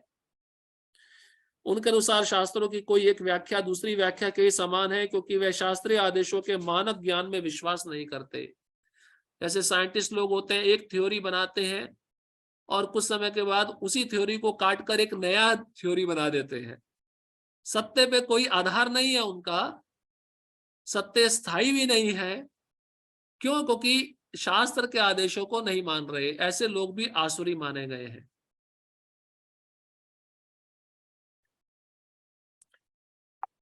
अब श्लोक क्रमांक 9 में भगवान असुरों के बारे में और बताते हैं। वे कहते हैं कि ऐसे असुर लोगों ने अपना आत्मज्ञान खो दिया है और ऐसे असुर बुद्धिहीन होते हैं। और भी गुण बता रहे हैं असुरों के भगवान। श्लोक क्रमांक 10, श्लोक क्रमांक 9, एताम दृष्टिम अवष्टभ्य नष्टात्मानो अल्पबुद्धया प्रभवन्ते उग्र कर्माण क्षयाय जगतो अहिता। देखिए असुरों के और लक्षण। ऐसे निष्कर्षों का अनुगमन करते हुए आसुरी लोग जिन्होंने आत्मज्ञान खो दिया है और जो बुद्धिहीन है, ऐसे अनुपयोगी एवं भयावह कार्यों में प्रवृत्त होते हैं जो संसार का विनाश करने के लिए होता है। कैसे कर्म करते हैं असुर लोग? उग्र कर्म। संस्कृत शब्द श्लोक में आया है, प्रभवन्त्य उग्र कर्माणः। उग्र कर्माणा मतलब कष्टकारक कर्मों में लगे रहते हैं, कष्टमय कर्मों में लगे होते हैं आसुरी लोग। और उद्देश्य क्या होता है? क्षयाया जगतो अहिता, जगत का विनाश करना है। जैसे पहले भी एक उदाहरण बताया, साइंटिस्ट लोग बम बना रहे हैं, परमाणु बम, पूरी सृष्टि का विनाश किया जाए। अब उनको ये नहीं पता है सृष्टि का विनाश करोगे तो तुम भी तो मरोगे ना इसमें, और वो चलेगा, जगत का विनाश हो, बस ये हमारा उद्देश्य है। हिरण्यकश्यप और हिरण्याक्ष की संतानें हैं सब, ये कंस की संतानें हैं, ये रावण की संतानें हैं सब, क्योंकि इन सब का भी यही आसुरी विचार था। विष्णु को मार दो, अरे भैया विष्णु आज तक मरा ही नहीं है, उसको कौन मारेगा? तो ये हिरण्यकश्यप क्या किया, विष्णु को मारने के लिए वैकुंठ गया। ये विष्णु वैकुंठ में रहता है, वहां पे जाकर देखूंगा और मेरे भाई के खून का बदला लूंगा। तो भागवतम में लिखा है भगवान थोड़ा लीला करते हैं, भगवान थोड़ा घबरा गए, मेरे को मारने आ रहा है, भगवान सूक्ष्म रूप बना के इसके नाक के द्वारा इसके हृदय में ही घुस गए, अब मुझे ढूंढ नहीं पाएगा। आज तक कोई पकड़ नहीं पाया भगवान को। अरे आसुरी लोग कहते हैं हम भगवान को मारेंगे, भगवान मतलब इनकी सोच यही है ना कि भगवान नहीं है, भगवान नहीं है मतलब भगवान मर चुके हैं, भगवान रूप विहीन है। जो निराकार वाले हैं ये भी आसुरी है, भगवान का रूप नहीं। अरे भगवान का रूप नहीं है लेकिन भौतिक रूप नहीं है, आध्यात्मिक रूप है जो बहुत सुंदर है, जो तुमको कभी दिखेगा नहीं। इसलिए भगवान को कहते अनामः। अनामः मतलब जिसका कोई नाम ही नहीं है, भौतिक नाम नहीं है, मतलब आध्यात्मिक नाम है। तभी तो अजामिल वो नाम लेकर मृत्यु को टालकर भगवत धाम चला गया। तो ऐसे आसुरी लोग उग्र कर्म में लगते हैं, इनका उद्देश्य होता है सृष्टि का विनाश, और इनकी बुद्धि भ्रष्ट हो चुकी होती है, इन्होंने आत्मज्ञान खो दिया होता है। ये और लक्षण बता रहे हैं भगवान। तात्पर्य, आसुरी लोग ऐसे कार्यों में व्यस्त रहते हैं जिनमें संसार का विनाश हो जाए। अब इसमें खाली वैज्ञानिक लोग ही नहीं हैं, वह स्त्रियां भी आती हैं जो बच्चों को गर्भ में मार देती हैं, वह पुरुष भी आते हैं जो अनेक प्रकार के नियमों को भंग करते हैं, उपद्रव करते हैं, वे वैष्णवों को कष्ट पहुंचाते हैं। ये सब आसुरी सभ्यता में आता है। भगवान यह कहते हैं कि वे कम बुद्धि वाले हैं, भौतिकवादी, जिन्हें ईश्वर का कोई बोध नहीं होता, सोचते हैं कि वे प्रगति कर रहे हैं। कैसे प्रगति कर रहे हैं? देखो इतनी बड़ी बड़ी बिल्डिंगें बना ली, इतने बड़े बड़े हॉस्पिटल बना लिए, हमने बड़े बड़े बीमारियों पे नियंत्रण कर लिया, औषधि बना लिया, ऐसा सोचते हमने प्रगति कर लिया। अरे भैया प्रगति क्या किया तुमने? जन्म मृत्यु जरा व्याधि पे विजय प्राप्त की क्या? वो तो विजय प्राप्त नहीं कर पाए। छोटी मोटी बीमारियों का दवाई निकालना ये कोई विजय प्राप्त करना नहीं है। भगवत धाम जाकर वापस इस संसार में ना आना, वो विजय प्राप्त करना है। इसलिए इनकी बुद्धि नहीं होती। आधुनिक सभ्यता आप देखिए, आज भी गुरु महाराज जूम टॉक में कह रहे थे, ये अभी का जो भारत है वो भारत नहीं है, हमारा पुराना भारत असली भारत था, जहां पे वैदिक संस्कृति थी। अभी आधुनिक सभ्यता क्या सोचती है? बड़े बड़े 5 स्टार होटल हो गए, ये प्रगति है। अरे प्रगति नहीं है, उसमें तुम लोगों को क्या खिला रहे हो? मांस ही खिला रहे हो ना, पशुओं को मार के। और वे लोग मरने के बाद कहाँ जाएंगे? उन्हीं पशु योनि में जाएंगे, नरक में जाएंगे, और सोचते हमने प्रगति कर लिया। समाज की समृद्धशाली अवस्था तभी होती थी जब उस समाज में कोई बीमार नहीं होता था, कोई रोग को प्राप्त नहीं होता था, कोई व्याधि को प्राप्त नहीं होता था। अब आधुनिक समाज सोचता है बड़े बड़े हॉस्पिटल है, देखो हमने कितनी प्रगति कर ली, कितनी बड़ी बड़ी मशीनें आ गई जो मनुष्यों का एक्सरे एक ही बार में कर सकती हैं पूरे शरीर का। ये आधुनिक प्रगति है। बीमारियां बढ़ गई है, कोई आधुनिक प्रगति है? भारत सरकार भी सोचती है चलो गाय को काटने में बहुत देर लगता है, इसलिए ऐसे ब्लेड बनाएंगे, ऐसे ब्लेडों का व्यापार करेंगे, विदेशों से मंगवाएंगे जो एक क्षण में गाय को काट देता है, जिससे कोई वेदना नहीं होती। इसको प्रगति सोचते हैं आजकल के लोग। ये आसुरी सभ्यता है, ये प्रगति नहीं है, ये समाज को अधोगति की तरफ लेके जा रहा है। लेकिन भगवत गीता के अनुसार वे बुद्धिहीन तथा समस्त विचारों से शून्य होते हैं। वे इस भौतिक जगत का अधिक से अधिक भोग करने का प्रयत्न करते हैं, अतएव इंद्र तृप्ति के लिए वे कुछ ना कुछ नया आविष्कार करते रहते हैं। कुछ ना कुछ नया खोजना है। आज क्या इंद्र तृप्ति के लिए हमारे, ये आसुरी लोगों का विचार है।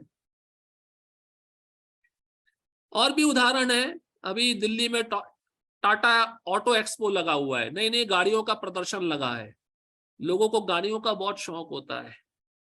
आज कौन सी नई गाड़ी बाजार में आई है, तो ये जो टाटा कंपनी वाले ये भी सोचते हैं कोई ना कोई रोज नया गाड़ी बनाना चाहिए जिससे लोगों को फंसाना चालू रहे।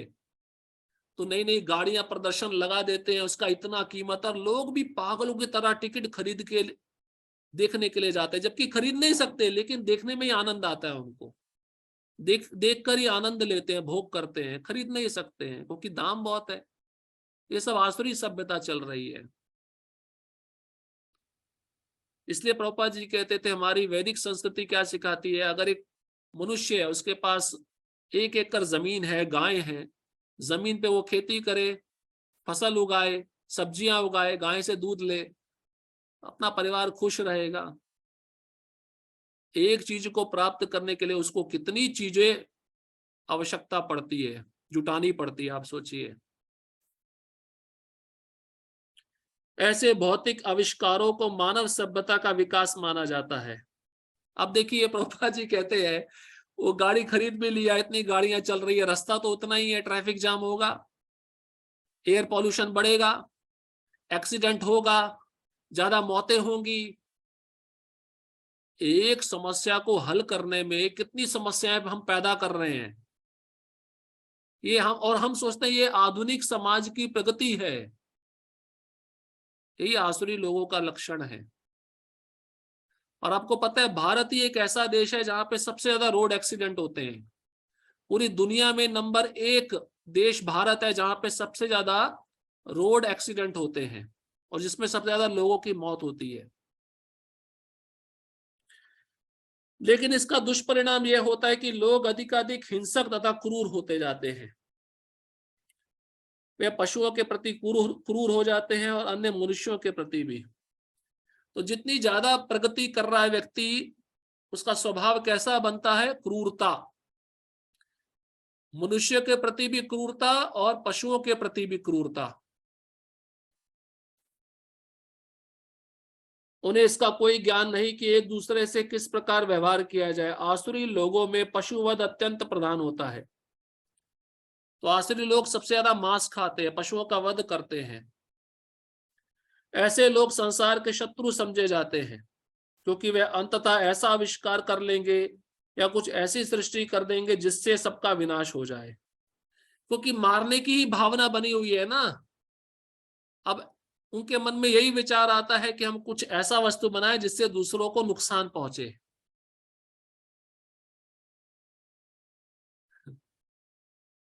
अप्रत्यक्षतः यह श्लोक नाभिकीय अस्त्रों के आविष्कार की पूर्व सूचना देता है, जिसका आज पूरे विश्व को गर्व है।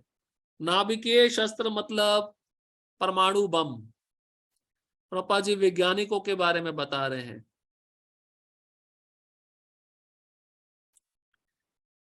पहले के जमाने में हमारे वेद शास्त्रों में ब्रह्मास्त्र का उल्लेख है जो पूरी सृष्टि का विनाश कर सकता है। ये तो एक छोटे से राज्य का विनाश करेगा। आप सोचो अगर इन वैज्ञानिकों के हाथ में ब्रह्मास्त्र लग जाए तो क्या करेंगे? पर वो ब्रह्मास्त्र मंत्र से चलाया जाता है, उच्चारण करने वाला शुद्ध होना चाहिए, और लक्ष्य को ठीक से भेदित करना चाहिए। बहुत सारे विधि विधान है।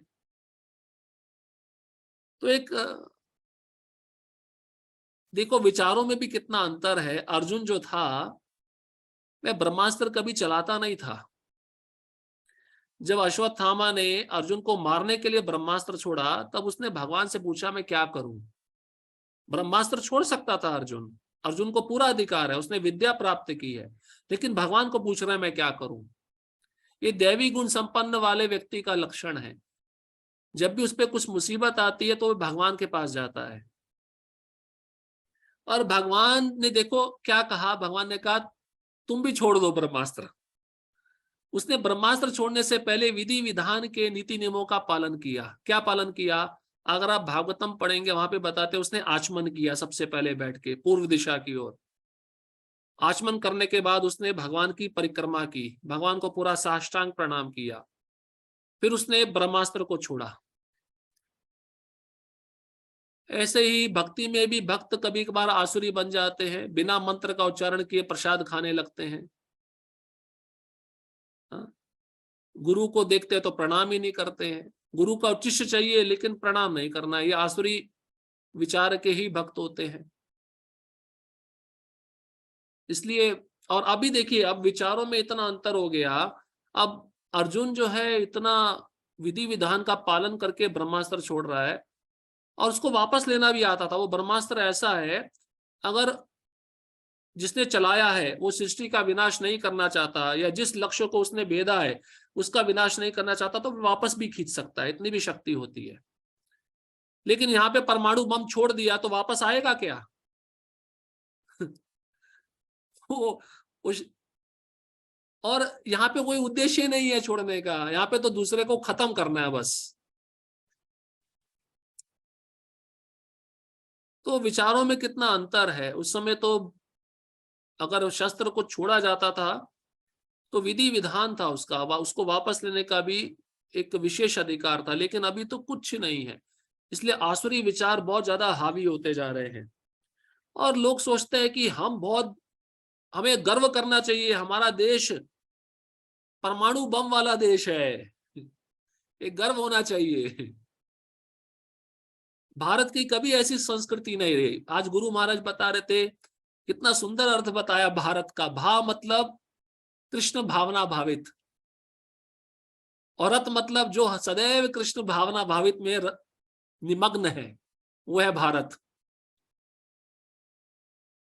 लेकिन अभी भारत की क्या संस्कृति हो गई, पाश्चात्य जगत को देख देख कर दया खत्म होती जा रही है, क्रूरता बढ़ती जा रही है, पशुओं का वध हो रहा है, आधुनिक प्रगति हो रही है।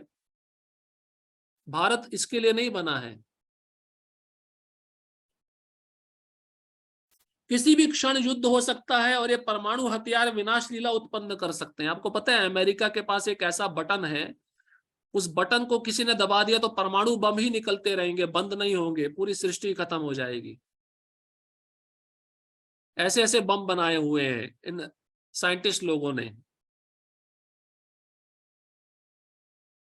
और किसी मूर्ख व्यक्ति के हाथ में ये बटन दे दिया जाए, जो तानाशाह है, जो सनकी है, जो आसुरी है, वो क्या करेगा फिर?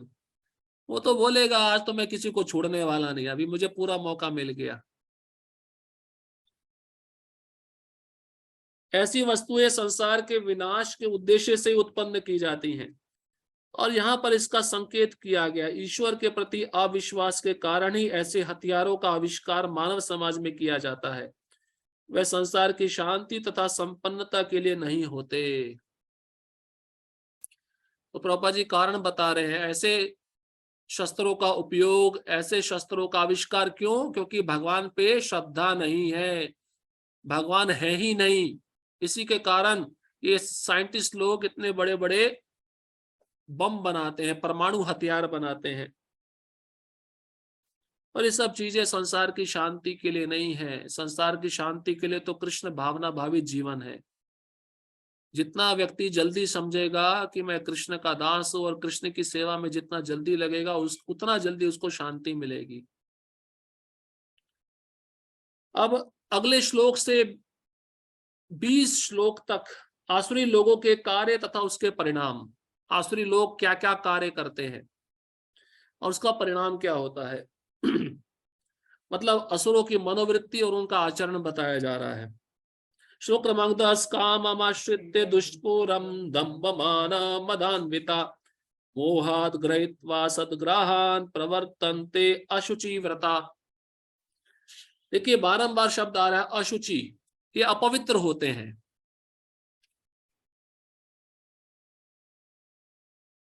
अब आसुरी व्यक्तियों का मनोवृत्ति कैसा है, यहाँ पे कहते हैं कामम आश्रित्य, इन्होंने विषय भोग का आश्रय लिया होता है, शरण ली होती है। मतलब इनकी इंद्रियां इंद्र तृप्ति में ही लगी होती हैं, भोग, हर समय भोग चाहिए।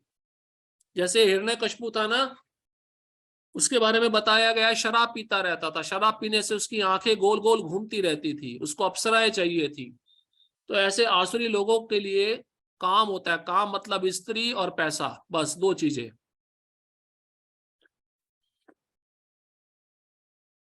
इनका शरण लेते हैं, ये काम का आश्रय लेते हैं आसुरी लोग। और दुष्पूरम, दुष्पूरम मतलब अतृप्त रहते हैं। ये सब भोगने पे भी उनकी तृप्ति नहीं होती, क्योंकि लोभ बना हुआ है ना। लोभ से संतुष्टि कभी भी नहीं मिलेगी, व्यक्ति असंतुष्ट रहेगा। और दंभ मान, इनके अंदर गर्व होता है और झूठी प्रतिष्ठा में सदैव व्यस्त रहते हैं। मदान्विता मतलब मद में चूर है। मोहात मतलब मोह से भरे होते हैं।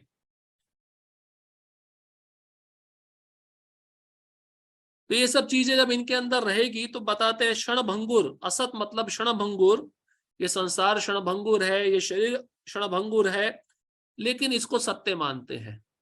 इन सब चीजों को ग्रहण करके इस संसार और शरीर को सत्य मानते हैं। और अशुचि होते हैं, अशुचि मतलब अपवित्र। अशुचि व्रता मतलब ऐसा व्रत लिया होता है अपवित्र रहने का, मतलब दूसरों का विनाश करने का।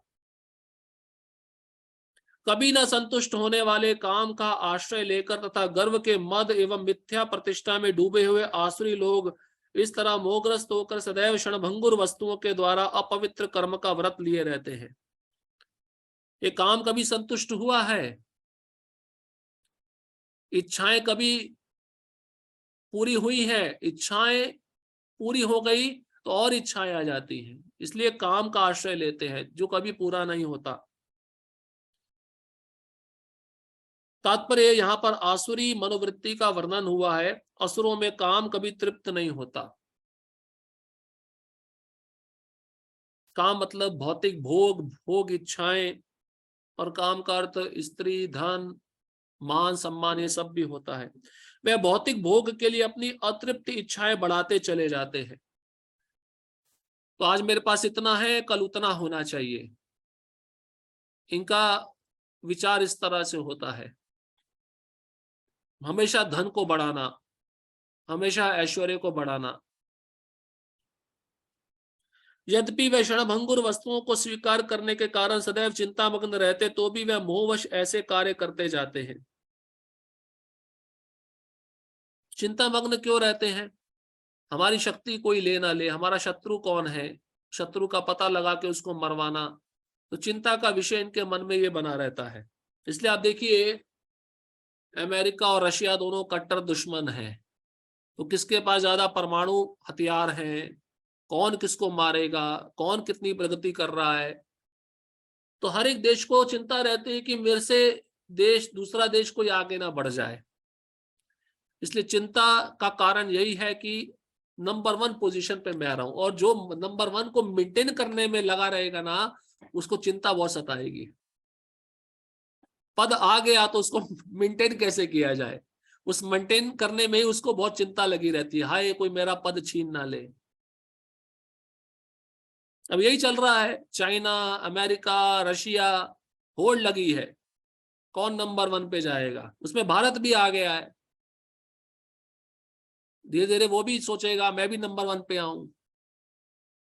इसलिए भारत को बहुत गर्व हो रहा है कि सबसे ज्यादा ऑटोमोबाइल भारत में बनते हैं, सबसे ज्यादा मोबाइल भारत में बनते हैं, ये आधुनिक प्रगति का लक्षण नहीं है। ये सब वस्तुएं लोगों के पास जाकर उनके दिमाग के विचारों का विनाश कर रही है। बड़ा गर्व होता है, भारत में सबसे ज्यादा एंड्रॉयड फोन के यूजर्स हैं, सबसे ज्यादा मोबाइल भारत के लोग यूज करते हैं। जितना ज्यादा यूज कर रहे हैं उनका दिमाग और ज्यादा खराब होता जा रहा है। ट्रेनों में देखते हो ना, हर एक के पास मोबाइल है, किसी के पास कोई बात करने का समय नहीं है। हर जगह आप देखो, परिवार के 10 सदस्य है तो 10 सदस्यों के पास 10 मोबाइल है। हर एक अपना मोबाइल देखता रहेगा, अपने ऊपर वाली सीट पर जाएगा, कोई टेंशन नहीं, कोई परेशानी नहीं, कोई डिस्टर्ब ना करे, बस उसी में बुद्धि घुसी हुई है।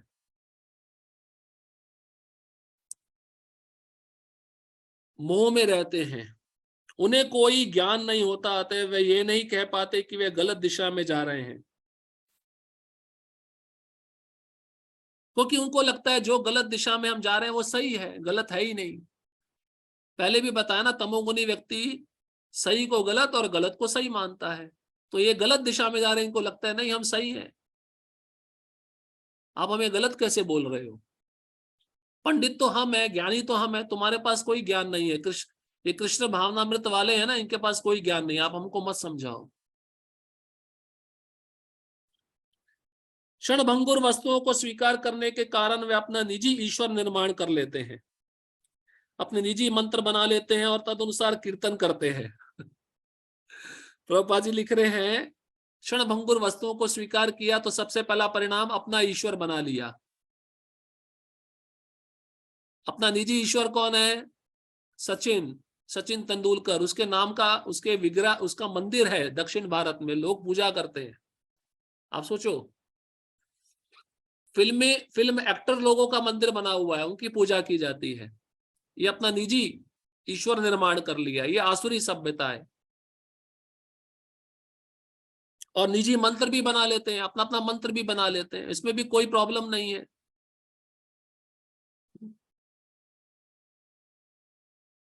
और उस मंत्र का कीर्तन भी करते हैं, क्योंकि भगवान मानते हैं ना उसको। और इन मंत्रों का उल्लेख किसी शास्त्र में नहीं है, इस ईश्वर का उल्लेख किसी शास्त्र में नहीं है, और इसका कीर्तन भी किसी शास्त्र में उल्लेख नहीं है। तो ये शास्त्र के विरुद्ध हो गया, इसलिए आसुरी सभ्यता। इसका फल यह होता है कि वह दो वस्तुओं की ओर अधिक अधिक आकृष्ट होते हैं, काम, भोग तथा संपत्ति संचय, जिसको पहले बता दिया। आसुरी लोगों का दो मुख्य उद्देश्य होता है, स्त्री और पैसा, कांचन और कामिनी। कांचन मतलब सोना या धन, कामिनी मतलब स्त्री। और ये दोनों ही वस्तुएं नरक ले जाने वाली हैं। प्रभुपाद जी एक तात्पर्य में कहते हैं, भगवत धाम जाना है तो भक्त को इन दो चीजों से बचना चाहिए। स्त्री को पुरुष से बचना चाहिए, मतलब परपुरुष, और दूसरा धन, पैसे से बचना चाहिए। इस प्रसंग में अशुचि व्रता शब्द अत्यंत महत्वपूर्ण है, जिसका अर्थ है अपवित्र व्रत। इनका व्रत कैसा होता है? दूसरों का विनाश करना, दूसरों को मारना। तो ये कैसा व्रत है? अशुचि, तमोगुणी व्रत है, अपवित्र। ऐसे आसुरी लोग मद्य, अब सुन लीजिए इनका कार्य। प्रभुपाद जी लिखते हैं, ऐसे आसुरी लोग शराब मतलब मद्य, मदिरा, स्त्रियों मतलब स्त्री के साथ क्रीड़ा, दूध क्रीड़ा मतलब जुआ, तथा मांसाहार के प्रति आसक्त होते हैं, मतलब 4 नियम पालन नहीं करते। यही उनकी अशुचि अर्थात अपवित्र गंदी आदतें हैं। तो कौन सा व्रत लिए हैं? मांस भक्षण करना, परस्त्री गमन करना, जुआ खेलना और मदिरा पान करना, ये उनका अशुचि व्रत होता है। दर्प तथा अहंकार से प्रेरित होकर वे ऐसे धार्मिक सिद्धांत बनाते हैं जिनकी अनुमति वैदिक आदेश नहीं देते। तो पहले भी अपना ईश्वर बना लिया, अपना मंत्र बना लिया, अपना कीर्तन किया, जिसका वैदिक आदेश में कहीं भी उल्लेख नहीं है।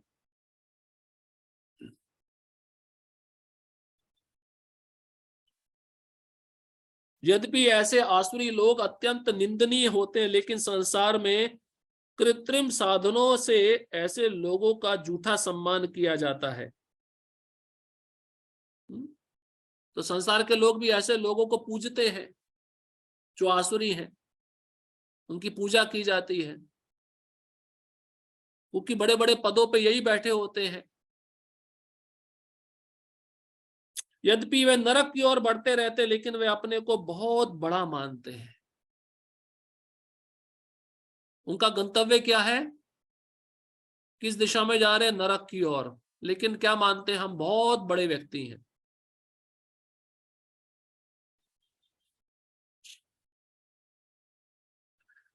अब श्लोक क्रमांक 11-12 में उनका मनोभाव कैसा होता है आसुरी लोगों का, और उनका क्रियाकलाप कैसा होता है, इसको भी और भगवान डिटेल में बता रहे हैं। 11 और 12 श्लोक क्रमांक। चिंताम पर्ययाम च प्रलयांतामुपाश्रिता कामपभोग परमा एतावादिति निश्चिता आशापाश शतैर्बद्धा काम क्रोध परायणा यन्ते काम भोगार्थ मन्यायेनार्थ संचयान। उनका विश्वास है कि इंद्रियों की तुष्टि ही मानव सभ्यता की मूल आवश्यकता है। किनका, आसुरी लोगों का। इंद्रियों की संतुष्टि ही हमारा मूल विकास है। जितना ज्यादा बड़ी बड़ी बिल्डिंगें बनाओ, अच्छे अच्छे साधन बनाओ भोग करने के लिए, ये उनका मूल विश्वास रहता है। इस प्रकार मरण काल तक उनको अपार चिंता होती रहती है। देखो, अब इतना भोग संचय कर लिया, फिर भी चिंता क्यों है, क्यों चिंता है? क्योंकि जो जीवन का प्रयोजन है उसको आज तक उन्होंने उसको समझा नहीं। चिंताएं मन में बैठी हैं, इसके पीछे कारण बताया गया है। अपार चिंता मरण काल तक सताती रहती है उनको। वे लाखों इच्छाओं के जाल में बंद कर तथा काम और क्रोध में लीन होकर इंद्र तृप्ति के लिए अवैध ढंग से धन संग्रह करते हैं। आसुरी लोगों का मनोभाव और क्रियाकलाप किसका आश्रय लिया है, लाखों इच्छाओं का, और काम और क्रोध उनके मित्र रहते हैं, और काम और क्रोध में लीन होकर इंद्र तृप्ति करते हैं और गलत ढंग से पैसा इकट्ठा करते हैं। ये जो आप देखते हो ना घरों में, जो जब इनकम टैक्स की रेड पड़ती है तो बाथरूम के दरवाजों में से पैसा निकल रहा है, बाथरूम की टाइलों से पैसा निकल रहा है। तो ये सब आसुरी सभ्यता है।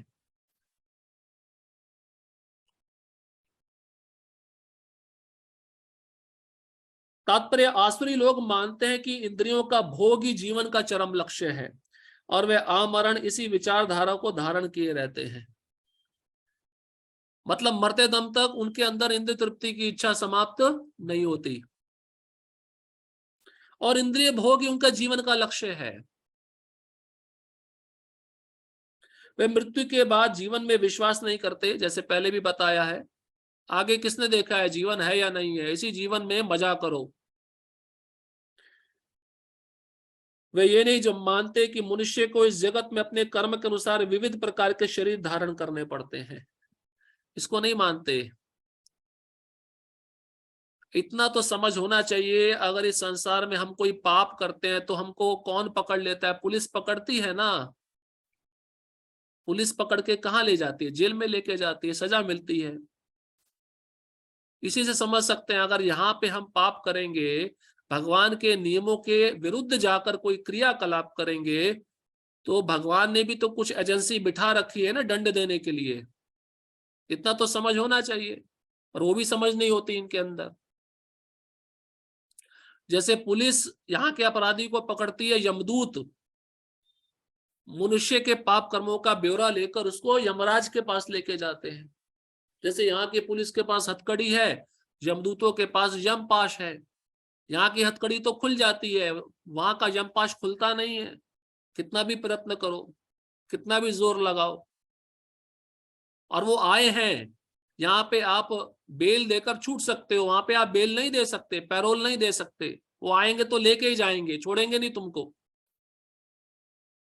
इतनी तो समझ होनी चाहिए, लेकिन ये भी समझ नहीं होती इन आसुरी लोगों को, क्योंकि इनका विश्वास ही भगवान में नहीं है, तो उनकी सत्ता में क्या विश्वास रखेंगे ये लोग। तो कर्म के अनुसार विविध प्रकार का शरीर मिलता है, इसके नियम कोई आसुरी लोग नहीं मानते। जीवन के लिए उनकी योजनाओं का अंत नहीं होता और वह एक के बाद एक योजना बनाते रहते जो कभी समाप्त नहीं होती। जो मरण काल तक अपने वैद्य से अनुनय विनय करता रहा। प्रभुपाद जी कहते हमें ऐसे एक व्यक्ति की ऐसी आसुरी मनोवृत्ति का निजी अनुभव है जो मरण काल तक अपने वैद्य से अनुनय विनय करता रहा कि वह किसी तरह उसके जीवन की अवधि 4 वर्ष बढ़ा दे, क्योंकि उसकी योजनाएं अब भी अधूरी थी। तो प्रभुपाद जी उदाहरण देकर बताते हैं, प्रभुपाद जी कहते हैं मैंने स्पष्ट देखा अपनी आंखों से कि एक मरीज हॉस्पिटल में डॉक्टर को बोलता है कि मेरा 4 साल उम्र और बढ़ा दो। डॉक्टर ने बोला मरना है, मृत्यु पास आ गई। बोले मैं मरना नहीं चाहता हूं, मेरी 4 साल उम्र बढ़ा दो, मैंने कुछ प्लान बनाए हैं, योजनाएं बनाई हैं, उसको पूरा करना है। अब देखो इतनी आसुरी सभ्यता है, वो मृत्यु को भी टालना चाहता है अपनी इच्छा के बल पर, जो संभव नहीं है। ऐसे मूर्ख लोग यह नहीं जानते कि वैद्य क्षण भर भी जीवन को नहीं बढ़ा सकता। अगर डॉक्टर भी कितनी अच्छी से अच्छी दवाई भी दे दे, अगर व्यक्ति को मरना है तो वह दवाई भी कुछ काम नहीं करेगी। अगर कृष्ण की इच्छा है इसको मरना है तो औषधि कुछ काम नहीं करेगी। अगर माता पिता चाहते हमारा बच्चा सुरक्षित रहे, अगर कृष्ण चाहते हैं वो सुरक्षित नहीं रहे, तो माता पिता कितना भी रक्षण करे वो बच्चा नहीं बच सकता। ये सब कृष्ण के हाथ में है। अगर औषधि लेने से जीवन बढ़ जाता तो सारे अपनी आयु बढ़ा लेते सभी हॉस्पिटल में जाकर। जब मृत्यु का बुलावा आ जाता है तो मनुष्य की इच्छा पर ध्यान नहीं दिया जाता।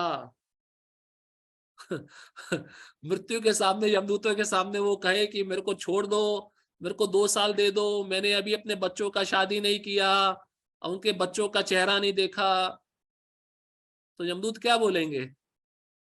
यमदूत अगर ऐसे छोड़ देंगे तो फिर संसार के हर एक व्यक्ति को उनको छोड़ना पड़ेगा, क्योंकि वे अपने अथॉरिटी का आदेश लेके आए हैं, वो यमराज का आदेश लेके आए हैं, वो खाली हाथ नहीं जा सकते। हाँ एक बार हुआ था वो खाली हाथ गए थे, अजामिल के आख्यान में वो खाली हाथ गए, यही मुसीबत हो गई। वो एक स्पेशल केस था, उसने भगवान का नाम दे लिया था, भगवान के नाम की महिमा वहां पे उजागर होनी थी, इसलिए उनको खाली हाथ जाना पड़ा। प्रकृति के नियम किसी को निश्चित अवधि के आगे क्षण भर भी भोग करने की अनुमति प्रदान नहीं करते। प्रभुपाद जी कहते हैं आप बड़े शान से अपने घर में रह रहे हो, लेकिन जब मृत्यु आएगी आपको एक क्षण में लात मार के आपके घर से बाहर निकालेगी, आपको वहां पे रुकने नहीं देगी, आपका सब खत्म हो जाएगा। इसलिए कृष्ण गीता में क्या बोले, मृत्यु सर्व हरष्टहम, मृत्यु के समय आके मैं सब कुछ ले लेता हूं, छीन लेता हूं। तुमने बड़ी मेहनत से उसको इकट्ठा किया, मैं छीनने में एक क्षण भी नहीं लगाता। मेरे 10 हाथ है, 10 हाथों से मैं छीनूंगा, तुम 2 हाथों से बचा नहीं पाओगे, और मैं 10 हाथों से दूंगा तो 2 हाथों में तुम संभाल नहीं पाओगे।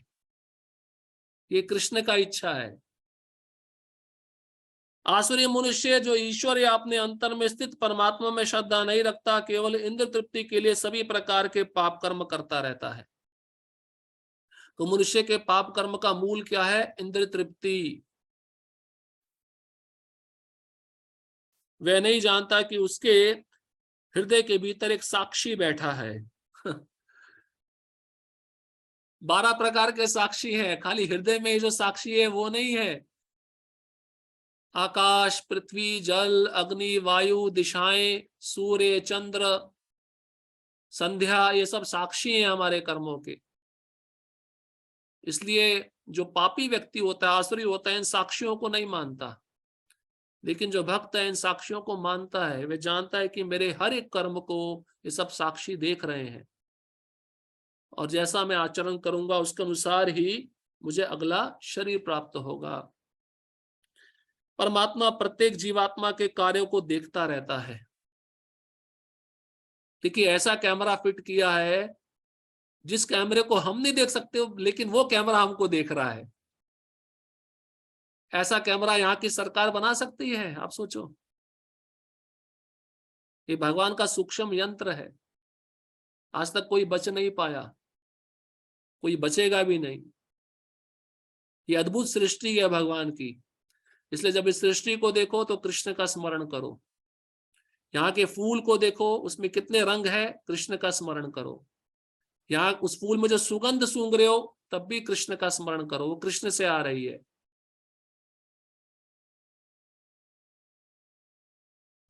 जैसा कि उपनिषदों में कहा गया है कि एक वृक्ष में दो पक्षी बैठे हैं, एक पक्षी कर्म करता हुआ टहनियों में लगे सुख दुख रूपी फलों को भोग रहा है, और दूसरा उसका साक्षी है। तो जो साक्षी है वो कभी फल खाता है क्या?